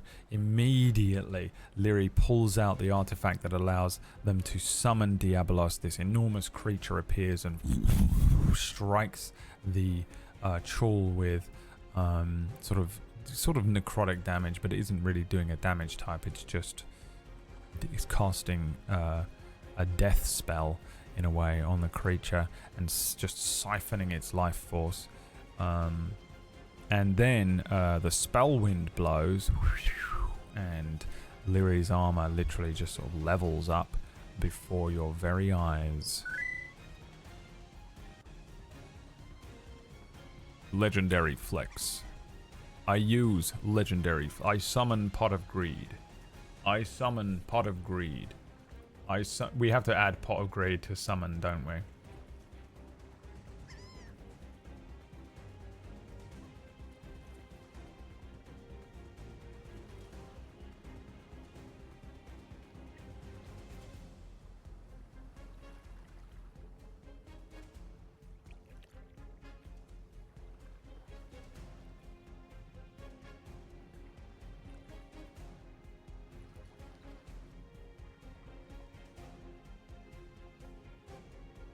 Attack the creature.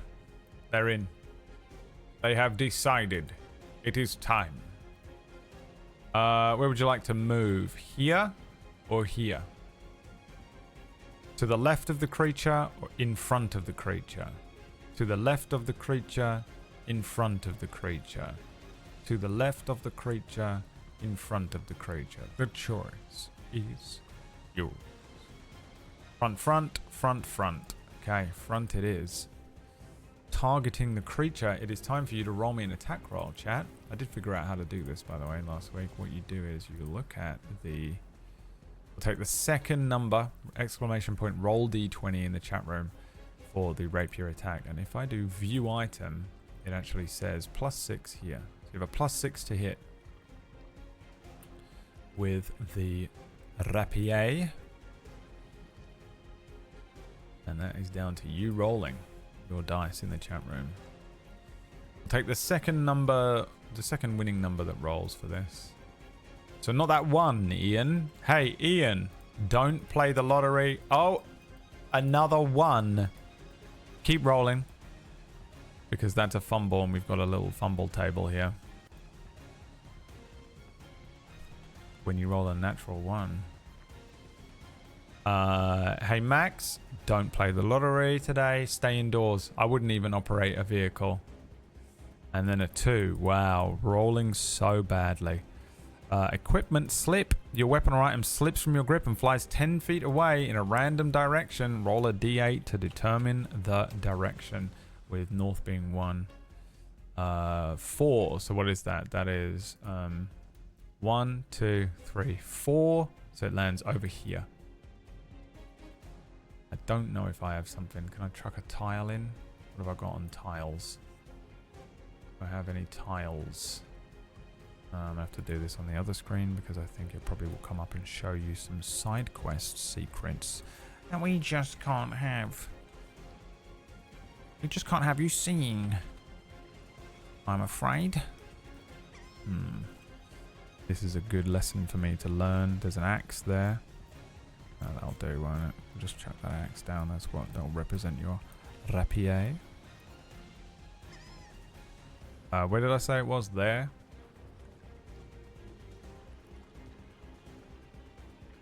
Oh my god, Bradley. Yep. Yeah, that axe represents where your sword lands. So you now are unarmed. Enjoy that. Well, no, you're not.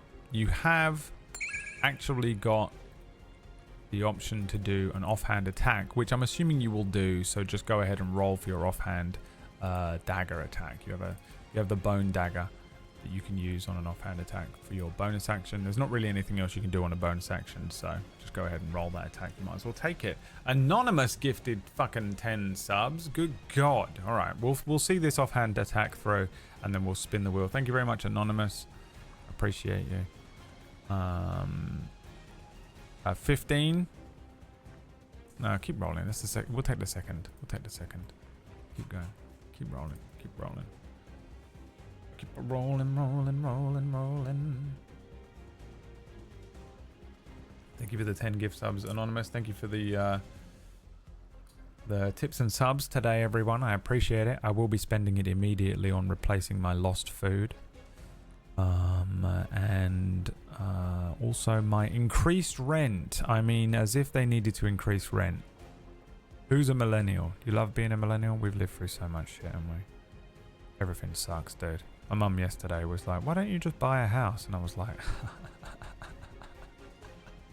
She was like, why don't you live with me for a year and save up enough money to buy a house? I was like, I couldn't. Even if I did that, it wouldn't save me enough money to buy a house. You're out of your mind. How much money do you think? You think I've got any savings? I'm fucked. The world is ending. You're nuts. A 5. All right, let's have a look. You have a +6 to this roll, so that's an 11. The Chul's got to have a higher AC than 11. Yeah, for sure. 11. A miss. Lyri sort of darts forward, bringing the rapier up in one hand and Actually, your offhand is a shield, isn't it? Am I crazy? How does D&D work, man? I don't know the rules anymore. Your offhand is a shield, isn't it? So you can't use a dagger. Am I nuts? Have I been giving you a free dagger every time or not? I'll let you have this one. The rapier strikes the side of the chul, but the chitin is so heavy, so hard, and the rift from the planar rip is it sort of just distorts everything. And as Lyri comes in, hitting a little too hard, there's almost a vibration that loosens the rapier from Lyri's hand, and it gets pushed away by a pulse from the rift. The rapier spinning and launching backwards, landing in the sand, rolling over. Lyri brings out the bone dagger, attempts to stab at the chul with it again, striking nothing but thick chitin. All right. Unchetio, are you delayed? Also, don't play the lottery. You rolled a 1. Unchetio, 20 minutes behind. Rolling dice randomly. So yeah, am I crazy? Your offhand is your shield, isn't it? So you can't actually do this with your offhand. So I've been playing it wrong. I don't know how to play D&D anymore. You know what this is? This is the problem with not playing as a player very much. I don't really know the rules because I just do what it says on the monster, creature, stat block, and I don't really get to do the normal rule. I have Maya for that. I'm like, hey Maya, can he do that? And Maya's like, actually, Orcish, you can't do that. Oh yeah, fucking get him, Maya, get him, Maya. Bite his legs, go on, bite his legs. Okay, so that is the end of Lyri's turn. Do you want to move? Yes or no in the chat? It's up to you.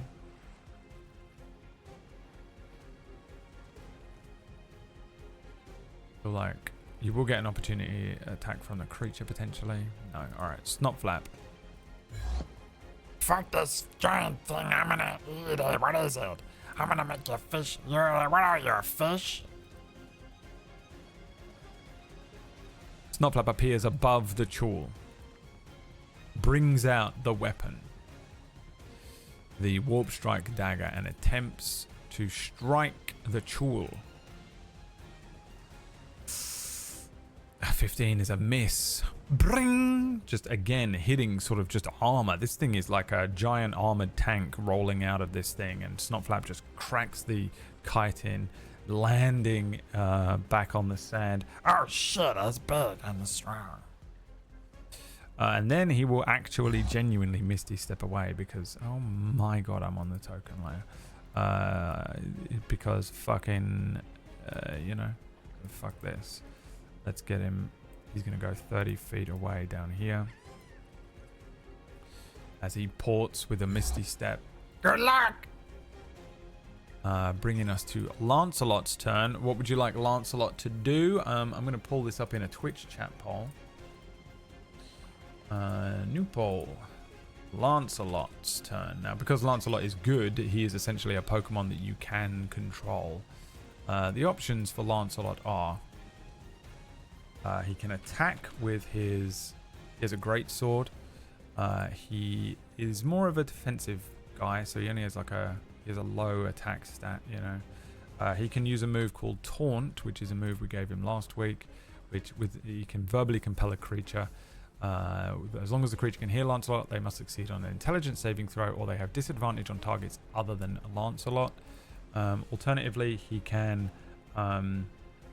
use the crystal, because no one's using it. He can do that. The poll is in the chat room in Twitch. We utilize that. Saves me from... I can use the reuse option on the other poll thing. The choice is yours. What would you like Lancelot to do?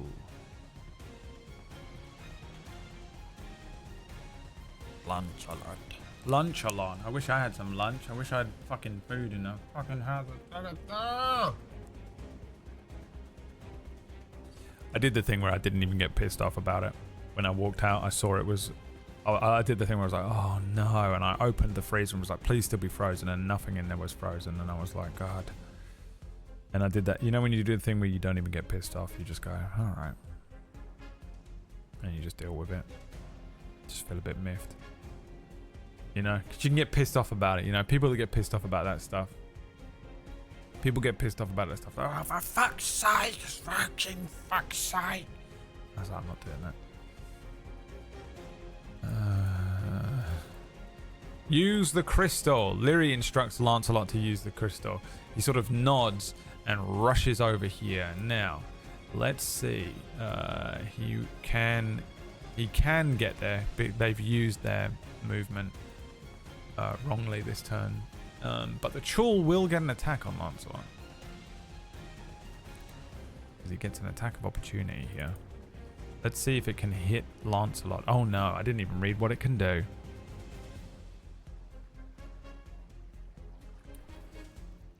What's the rules on... It gets a multi-attack, right? Oh no. Oh no. Wax Stevens going to condescendingly explain multi-attack to me now for the next 45 minutes. Fuck's sake. Oh shit. Wax Stevens going to explain... I'm going to have to explain multi-attack to me now for fucking 45 minutes. That son of a bitch. I would explain it to myself, but I'm me, so I don't even get to. Alright, this thing is... This thing's nasty. It might not even end up moving.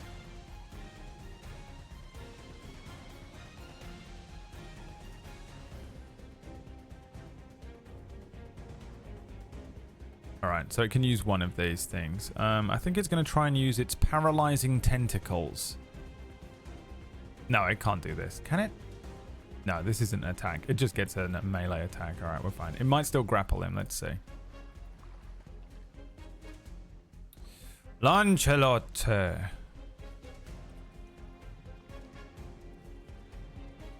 Oh, it rolled so high. 21. It actually grabs Lancelot. It might be that Lancelot has not moved. It might be that Lancelot has not moved.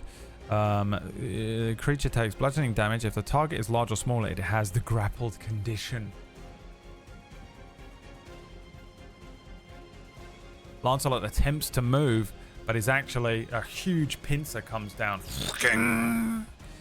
Lancelot, he gets caught in pincers and grapples a lot, doesn't he? This thing. Lancelot, while not being directly crushed yet because of his armor, does take a little bludgeoning damage. He is going to take 10 bludgeoning damage, and he becomes grappled, which means his move. So now he really needs to use his action to escape in order to be able to try and make it over to the crystal. Or he can attack. You know what? I'll put it to you guys. Lancelot. Escape. This is what he can do with his action. So even if he escapes, he can run over to the crystal, but he won't be able to use it. But he will be out of the way of the Chul at least. Or he can remain grappled and attack the creature instead. He could even taunt if you wanted to. What do you want to do with his turn? The chat poll, Twitch chat poll. For Lancelot's action, he is caught, grappled in one of the very large pincers of the Chul. Chul. It should say on his sheet all the things it can do in a turn. What I meant was, I was sure you couldn't, but my brain's farting a lot today. I'm a bit tired. You don't use a multi-attack on an opportunity attack, basically. It's just it gets one attack option, right? Which isn't an act. It doesn't get an action. It gets one attack. You know, and those are different. Sometimes I have to go into the back of my brain, deep within the back of my brain, and remember when I learned the rules of D&D, which was 2015. and be like, What did I learn 10 years ago? 10 years ago I ran my first campaign. What the fuck? Escape, they scream. Okay, so this is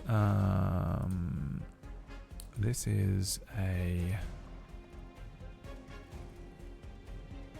escape check from Lancelot. Is this correct? What's Lancey's? What is Lancey's?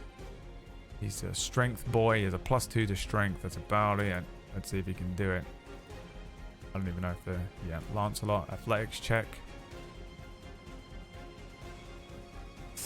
A fail. He struggles pushing at the pincers. They kind of wobble a little bit, but... Caught. And that is the end of his turn. Bringing us to the Chul's turn. Chul. Here come the attacks. I think...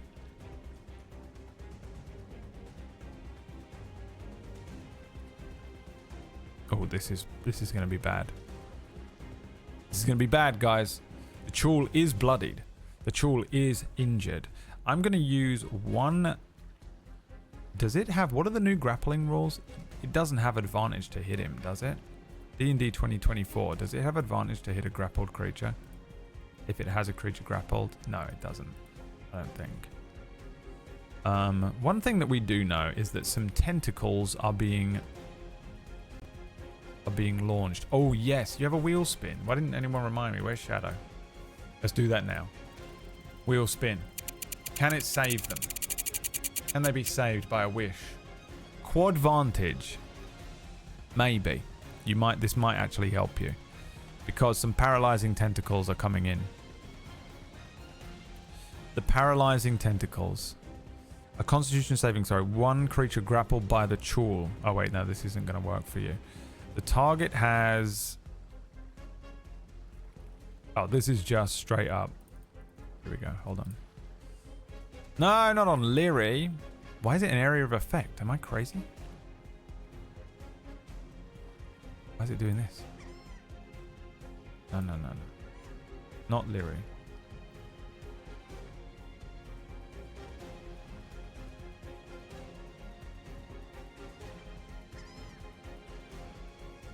Fuck it, I'll do it manually. Fuck it, we do it live. Lancelot. DC 13 con save. Wow, natural 1 from Lancelot.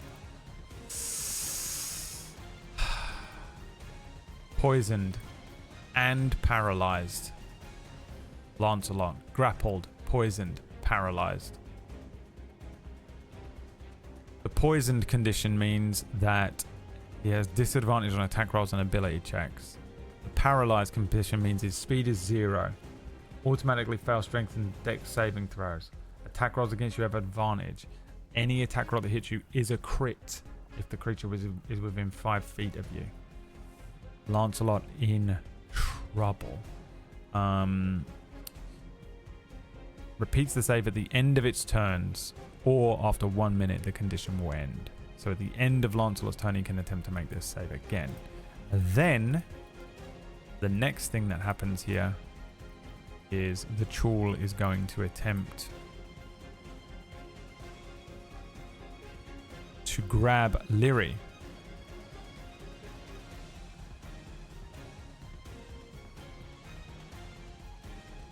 On a 12. Whoa, what's going on here?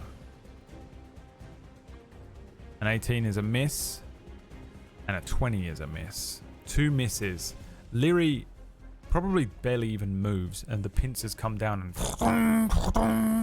the armor, the insane shield, batting away at this thing. Nothing but a little bone dagger, literally a bone, like a rib bone. Possibly, what was it? It was like a human rib bone or something. The Chul just grabbing with the other pincer, attempting to grab at Lyri, ducking and weaving, reflecting, sort of parrying these pincers, and unable to grab Lyri, pretty much down to the fact that you got those that armor, to be honest. That is the end of the Chul's turn, though, I believe. Yes. Bringing us round to Lyri's turn. It is Lyri's turn. Remember, your weapon is elsewhere. Your weapon is elsewhere. What does Lyri do? Now, attack melee is not actually what is on there. Attack melee bone dagger. I'm going to give you disengage, which will allow you to get away from the Chul without it getting an attack of opportunity. Or you can run away. This isn't actually your action, but it's what you would want to do first and grab rapier.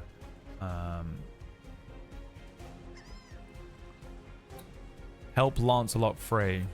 I'll be honest with you guys, I'm going to put it on the board, but it isn't a good... It is not a good option. He would still be paralyzed and poisoned. You could cure him.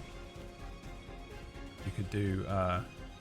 you can heal Lancelot, actually. Let me add that to the thing. You can do Potion of Healing. And you can do Healing Hands, which is just a flat 4 HP.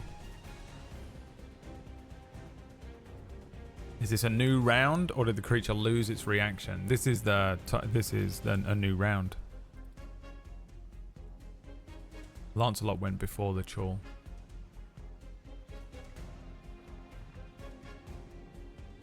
Power suplex the Chul.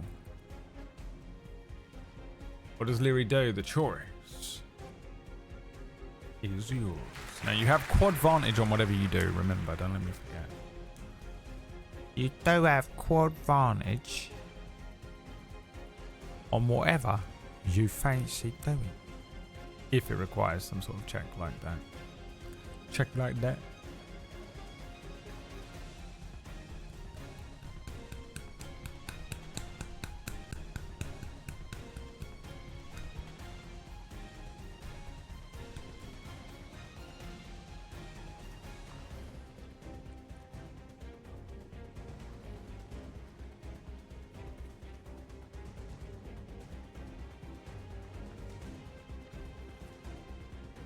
Plan is to use the scroll Spirit Guardians. All right, let's see how this fucking works out in Foundry. Lyri spells, pulling out that scroll, beginning to read the new sigils and runes, beginning the preparations of casting Spirit Guardians. Cast. Concentration, yes. Consume spell slot, no. Place measure template, yes. And that is right fucking there. Ooh. That looks fucking cool. Sweet. The spell is cast. Spirit Guardians. Protective spirits flit around you in 15-foot emanation for the duration. If you are good or neutral, their spectral film... I mean, it has to be angelic, the way that it appears. Spectral angels, feathers floating through the air, like small pixies, as these guardians appear. Any creature's speed is halved in the emanation, and wherever the emanation enters a creature's space, or whenever the creature enters the emanation or ends its turn, the creature must make a wisdom saving throw. So that means it goes off right now, and then also on the creature's turn, whenever it enters the creature space, and when the creature enters the emanation. Creature takes 3d8 radiant damage. A creature makes a save only once per turn. What does that mean? Okay. A wisdom saving throw? What did it say?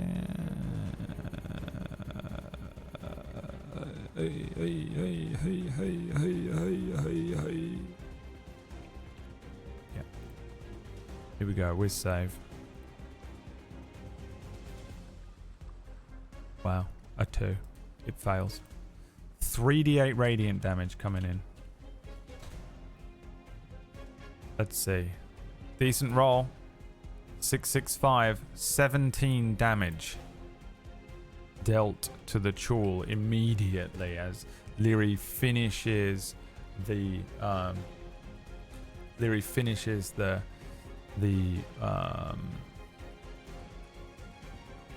what is it called, man? There's a particular word. Finishes reading the scroll, and bam! These spirits start attacking the Chul. 17 radiant damage to the Chul. Pretty fucked up. It's pretty beat up. It's pretty beat up. Incanting. Yes, thank you, Plumro. Again, I'm kind of tired today. It's my own fault. I've got no one to blame but myself because I should not have played Expedition 33 yesterday. I should have taken that time when I streamed to be non-verbal on my own sofa. Alright. So that's one use of the scroll down. You've got 6 uses left. And the Spirit Guardian stays up as a concentration spell.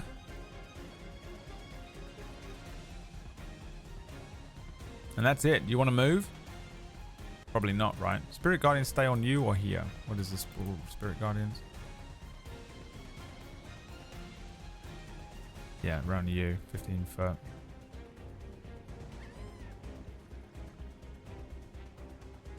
You're overdue for a I know I haven't played Marvel Snap, but you can't kick me out, so sucks to be you.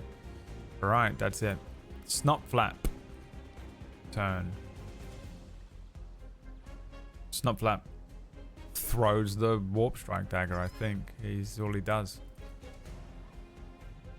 Here we go. An attempt to attack the Chul. 15 is a miss. Shit! Landing in the water next to the Chul. I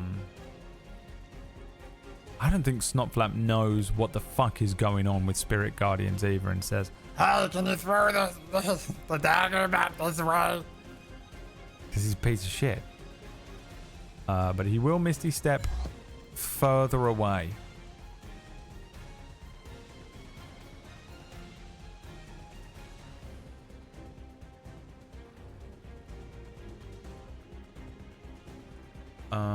Alright. That brings us to Lancelot, who is just like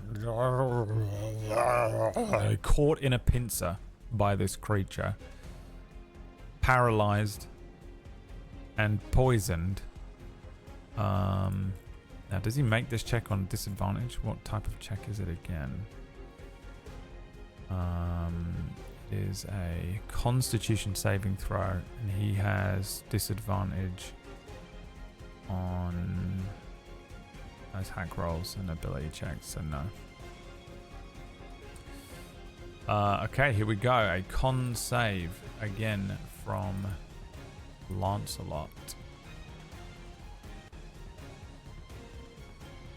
A 5, a 6 in total. He remains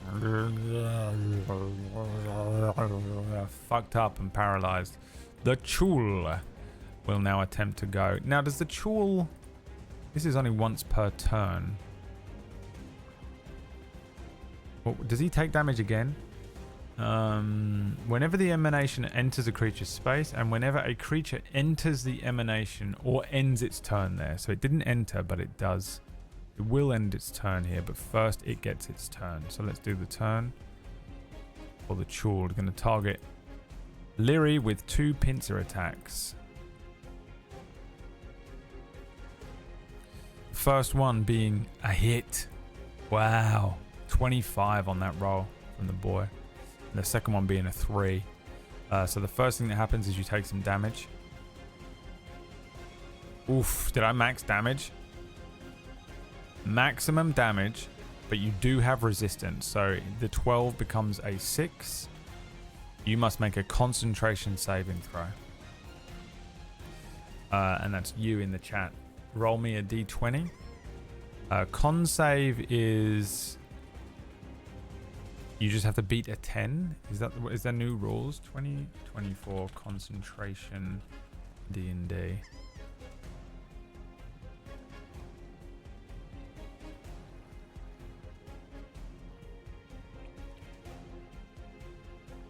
DC is 10 or half the damage taken to 10. You just have to beat a 10. We'll take the first roll that comes up.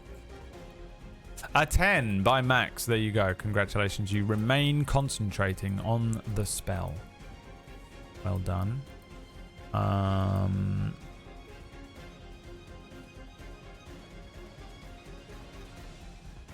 But you are grappled.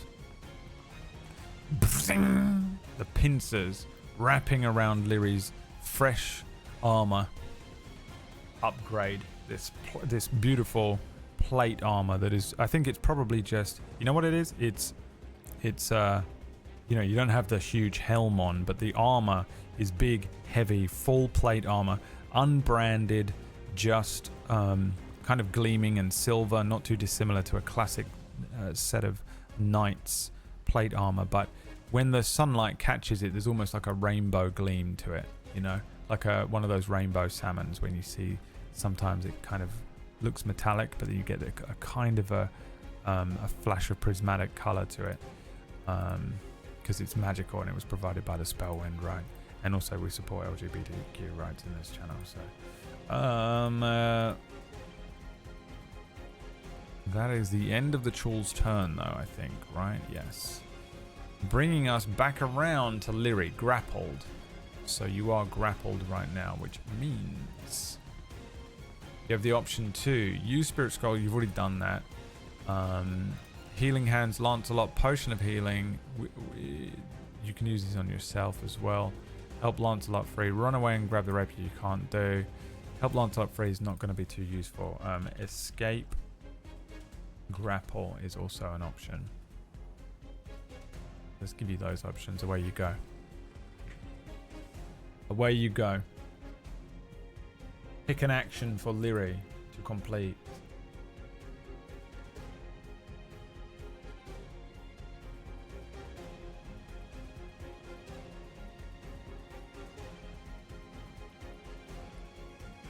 Chul takes damage at the end of its turn. You're right, it does. It's 3d8 damage. I'm rolling it now. It takes 15 damage. It isn't dead, so nothing changes, but it is fucked up. It is fucked up.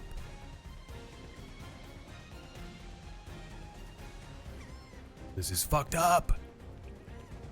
Escape the grapple, they scream in the chat room. All right, make me a strength save, right?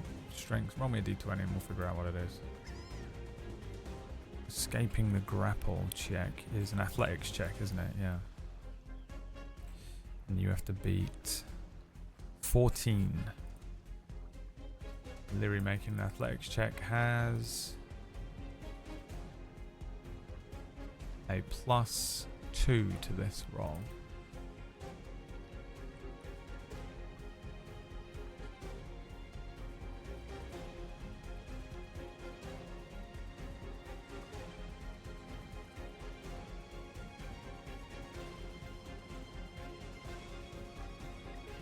A 6. Oh, we'll take the second roll. Keep going. We'll take the second one.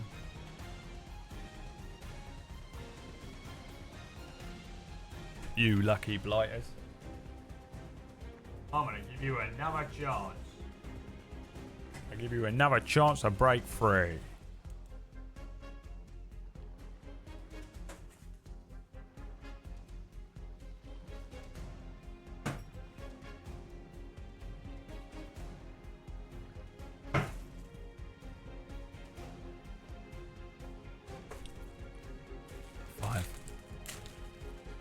You ain't going nowhere. Hold on, this thing is like stopping this drawer from closing. And we don't want to do that. Now do we? But I have to close it with my hands and my arms. You know what I need? Anyone to help me with anything. A wife. A wife. Okay. You see Lyri pulling at these pincers, muscles straining but unable to rip them open. The Chul now with Lancelot in one hand, or one pincer, and Lyri in the other pincer. You have quadvantage. Keep rolling. A 6, a 5. Roll 2 more. See if you can beat 14. You've got to get a 12. You've got to roll higher than a 12. You are right. 17. You've done it. Muscle straining.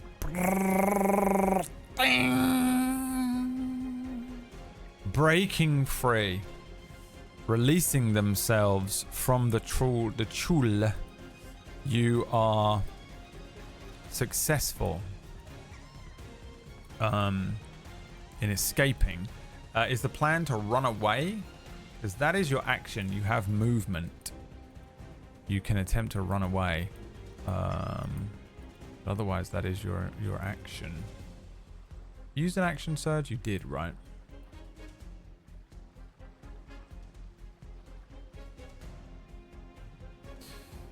Would you like to run to the weapon, yes or no? Run to the weapon. It is as I have always said. Only a fool trusts his life to a weapon.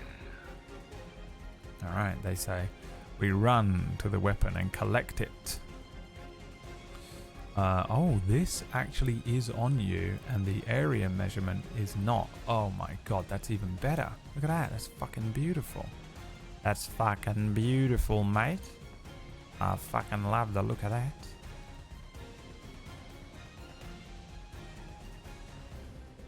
To the weapon. Damn. That looks so fucking cool, man. I want to play a cleric now. I want to play a cleric now just so I can have this fucking shit going. You know? Do you know what I want to play, by the way? Next campaign. Hey, Brad. What? You don't ever get to play in D&D. No. Next time I'm allowed to play in a D&D campaign. I'm playing a cleric that doesn't do healing.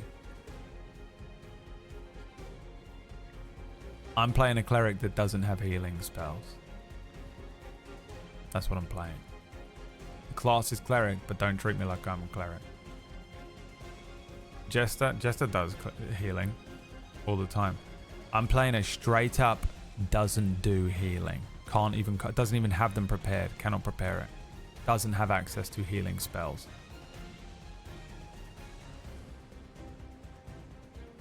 Just a true cleric of war. Or fire or flame or something, you know. I guess that's the end of your turn. Yeah, it is. Yes, it is. Snotflap says, You gotta throw me my shit back before it gets sent out to sea. Lyri just looks exhausted back at Snotflap and says, can you do something? I tried. I couldn't hit it. And I don't want to get eaten.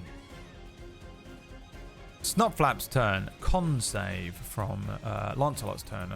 Con save from Lancelot. And the number he has to beat is higher than a 5. That much I can tell you. He remains dazed.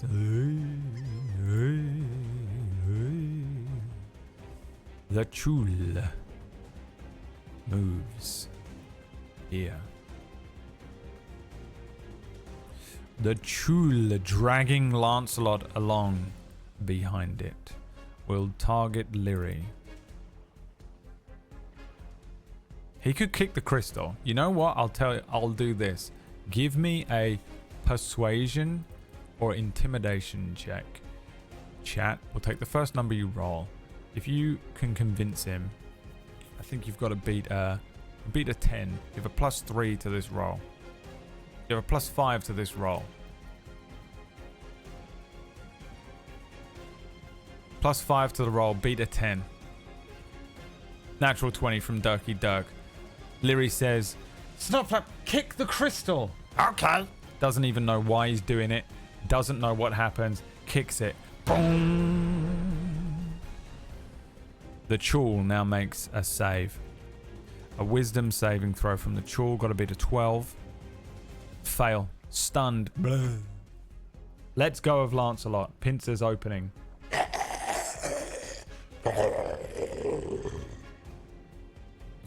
Stunned.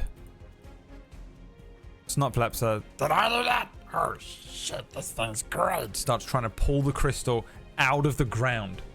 I'm gonna keep this forever. Leave it alone. Oh yeah, I'm gonna put this in my bag. Chul does nothing. Is stunned. Unstuns, and at the end of its turn takes 3d8 damage because it's still in the thing. The Chul takes 19 radiant damage.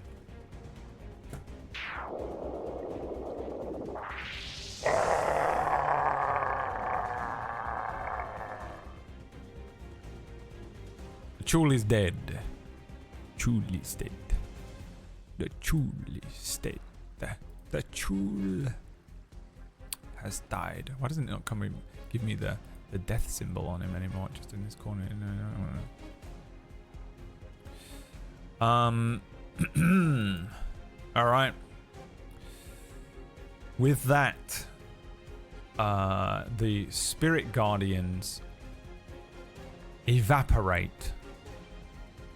The last of the Chul, it falls backwards, having taken just relentless little 1,000 cuts sort of damage from these tiny flitting feathers, and angelic presences and almost like pixies floating around Lyri.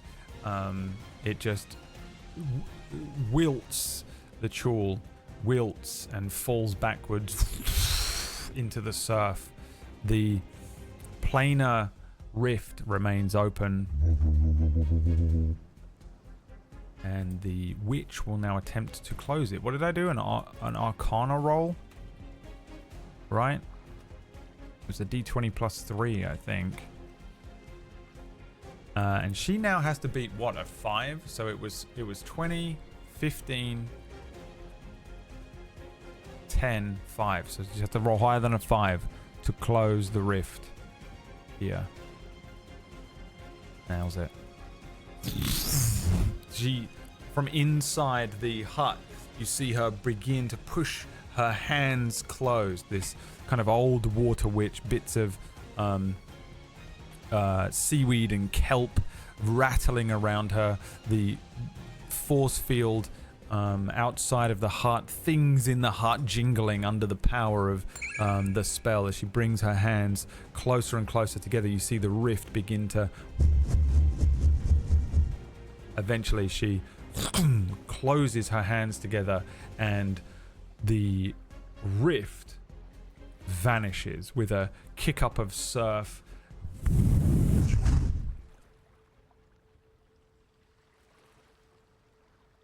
The rift closes. Lyri drops the spell. Lancelot kind of stumbles backwards, falls on his ass, the rattle of his armor as he sort of breaks free of the status that the Chul was holding him under, the poison leaving his system, and Snotflap, you hear the sound of his fingernails clawing at the bottom of this crystal. He's unable to do anything to it. It's protected by very powerful abjuration magic that this witch has placed upon it. And the rift here on the beach closes. The three characters maybe take a moment. Lyri kind of hands on knees, leaning forward, gasping for air. Snotflap gives up, recollects his warp dagger. That wasn't too bad. What is this thing anyway? Bites a chunk of the Chul off, tearing at the flesh, and he says, It tastes like crabs. starts eating it. His mouth, again, remember his mouth is much wider. He's got more teeth than he had before. He's got the devil's bite or whatever it's called. Lancelot kind of wipes his brow and says, well, I'm glad that's over. Good to see you back. To Leary, who's sort of gasping for breath, sort of looks up and says, "Yep, same to you. He hasn't changed." Snotflap bites another piece of lobstrosity. The witch appears at the sort of doorway, sort of also kind of having cast such a powerful spell, catching her breath a little, says, "I wouldn't eat that if I were you." And Leary just kind of shakes their head towards the witch. End of combat. Yes. Let's give you a shit ton of XP. Because you defeated... Let's see here.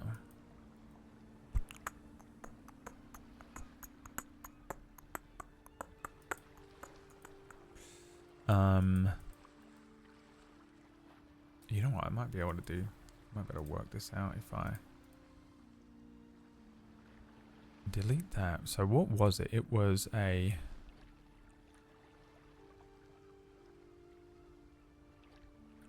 Grell? 2 Gricks. And a Chul. Chul. And that is split.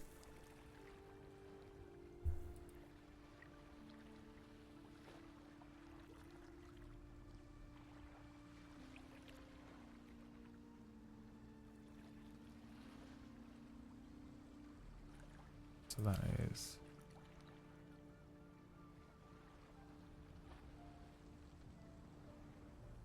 Yes, 675 XP for that combat.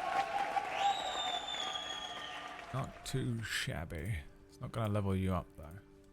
Plus 675 I said, right?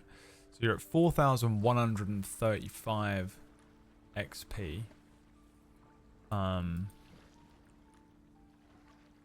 Out of 6,500. And you can choose to long rest here in the witch's hut. You want to do a long rest now while you can.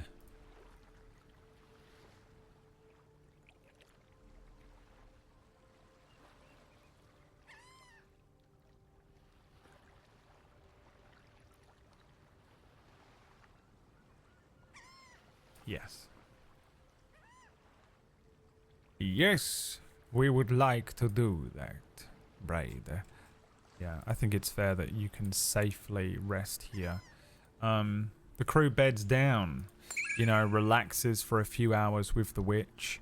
Sort of catches the witch up on what happened, catches Lancelot up on what happened with the Hell arc and the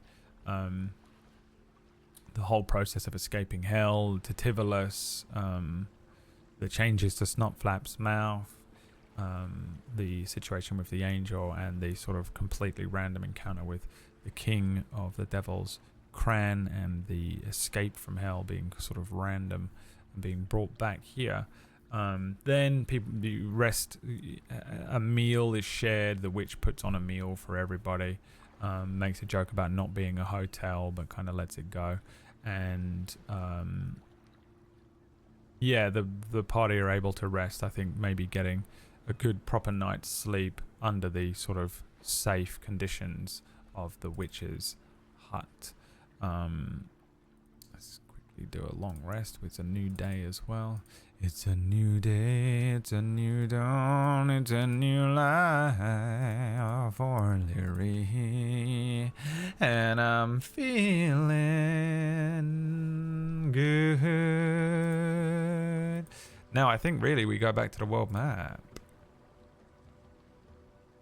We really go back to the world map here because it is time to pick a new location to visit. The question becomes, what does Leary do? But first, thank you so much for the subs. Who is this? Dirky Dirk, Shadow, Jabba the Space Gangster. Nope, just Shadow. It just confused me because one of them was Jabba the Space Gangster. Toma Toasted, what's up, my friend? Thanks for the 69-month resub.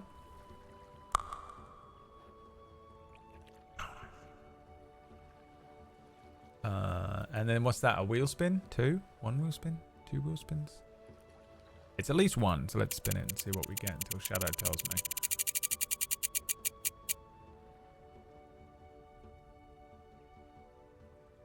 Hexed. Ooh, we need a hex table. We need a hex table.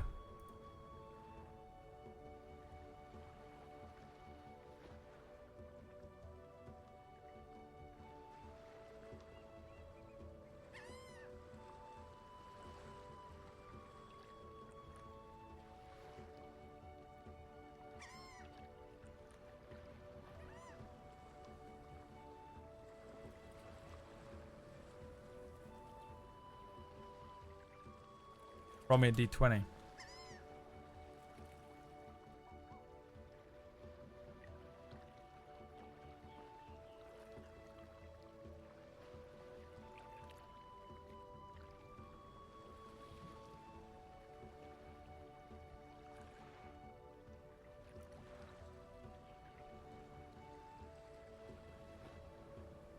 Roll me a d20. I'll take the second number.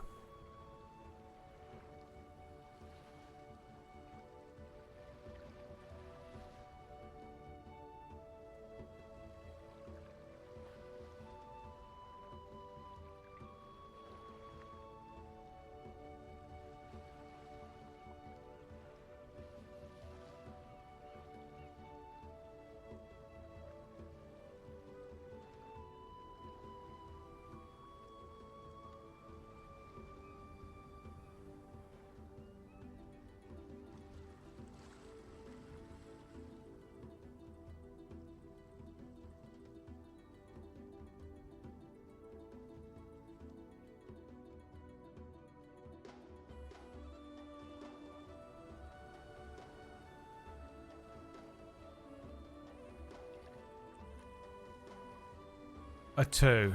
Okay, let's see.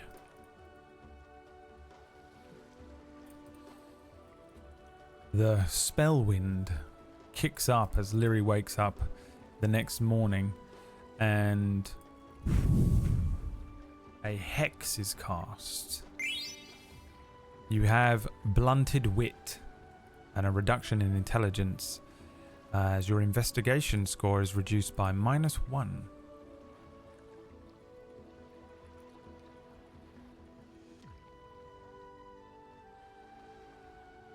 Investigation, configure skill, global ability check bonus -1. That work? Investigation -2, yeah, there it is. You are hexed. Now let's add a condition. You don't have this anymore. You break concentration on that. You have a new hex. Blunted wit -1. Investigation skill. This is a hex, not a curse. A hex.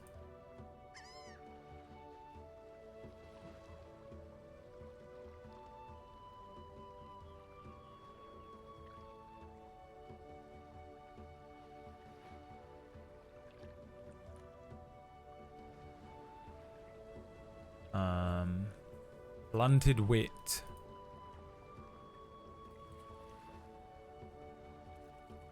You're also not immune to necrotic damage anymore. Right? How did I do this?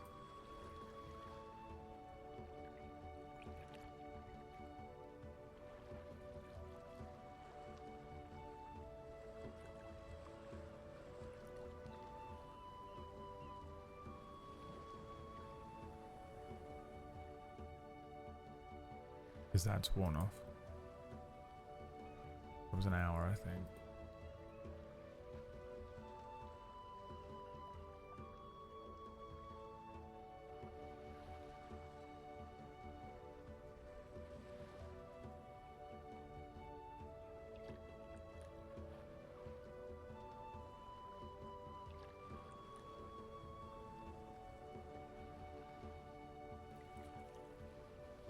Are there good hexes? Let's have a look. Probably not.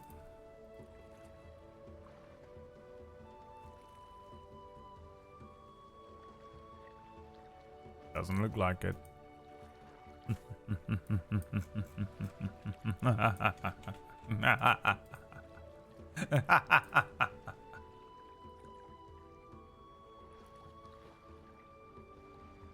Yeah.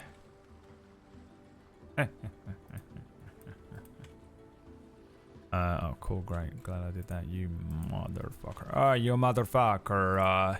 Why you have deleted all of my fucking notes? You motherfucker. I cannot believe you have deleted my entire notes.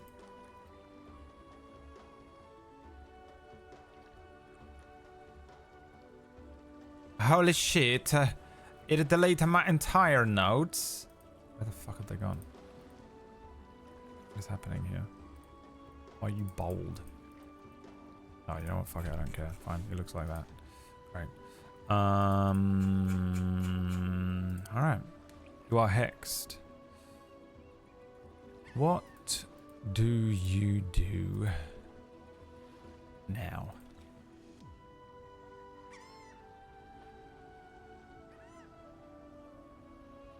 Now, the obvious game option is head out on another side quest. Continue the main quest, which I'm not sure if you really remember. And then obviously options in the chat. What do you want to do? What do you want to do? Yo, motherfuckers. What do you want to do, motherfuckers? It's not a vote. It's still putting stuff on the poll. Wow. Wow. A shame. Ask the witch if she can help us with the hex problem. A barbecue with the boy. You did that last night. You've already had a barbecue. Oh, my bad. The shame. Shame. Shame. Shame. Play Expedition 33. Ask Lancelot if he heard the news about the cat and the child. Ask if he heard news about the cat and the child. I am in fact a bit embarrassed. Yeah, I would be too. I'd think about it for the rest of the day.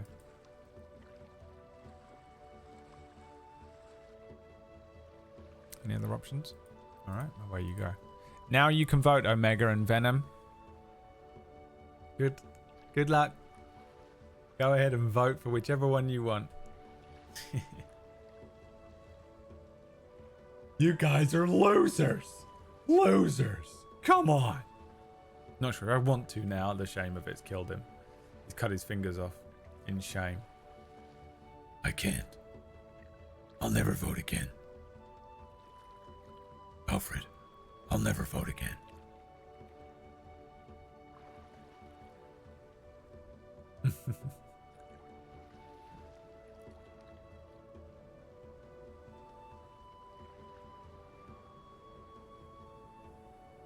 I'm Batman.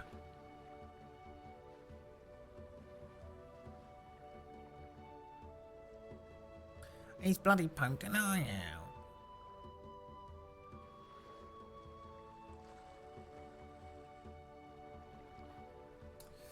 Alright, who can split it? Play Expedition? Oh, there we go. Do another side quest. Head out on another side quest. Well, this is simple.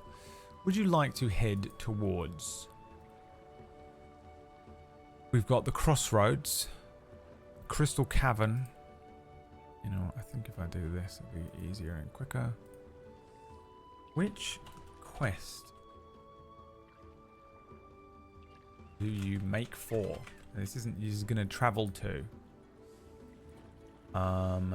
Crossroads, which is the tavern that you burn down. The Offering Tree. Crystal Cavern. Fallen Star.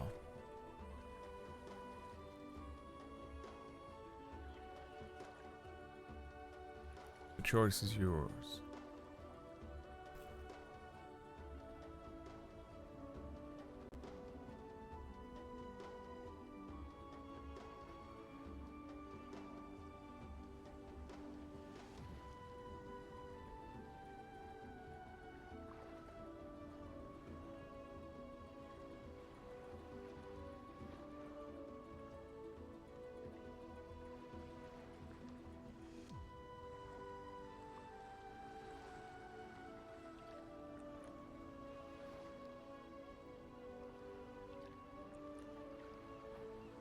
Heading for the Fallen Star. Now the Fallen Star would mean you need to go all the way down the coast. You know what I'm going to allow? The witch says,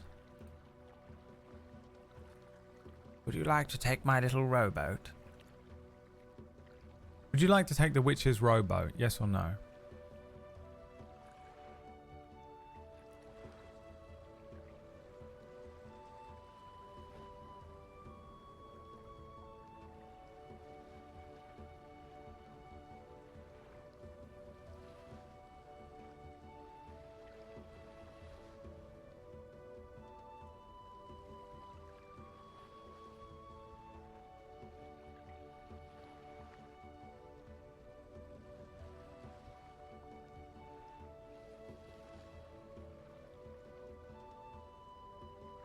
Yes.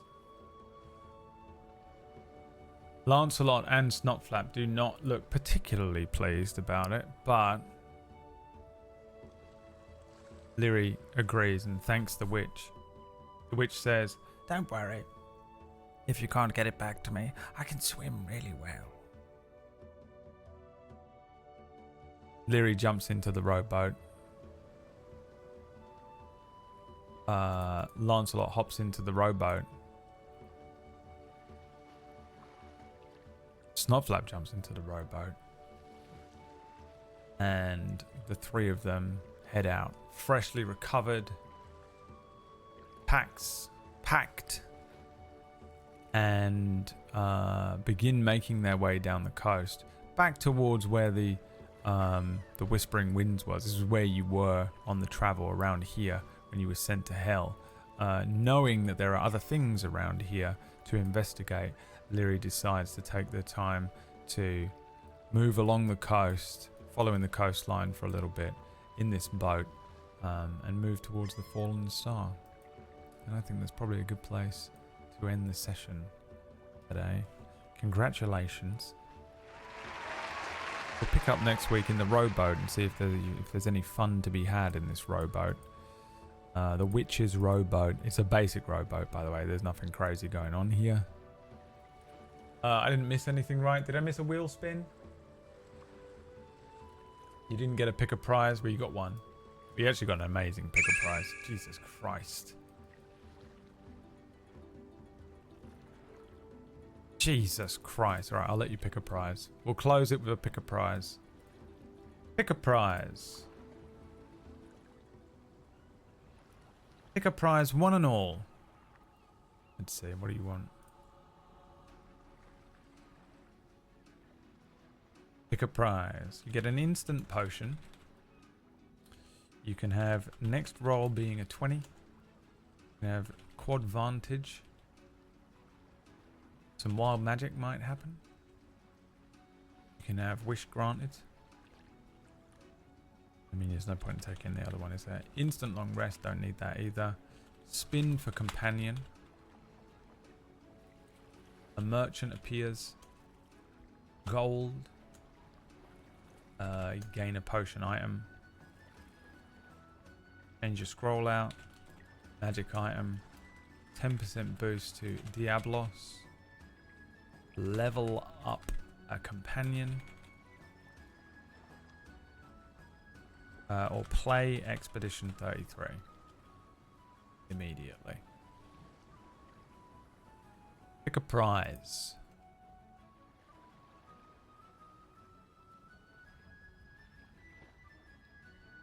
Whatever you want.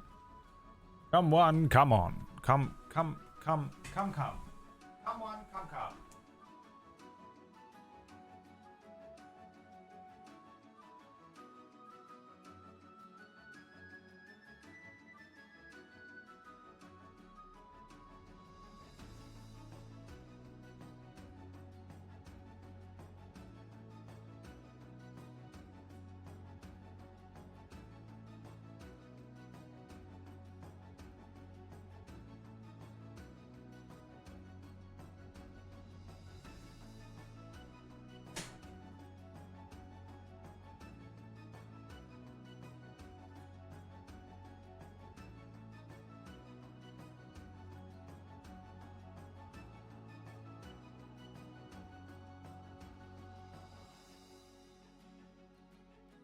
Someone!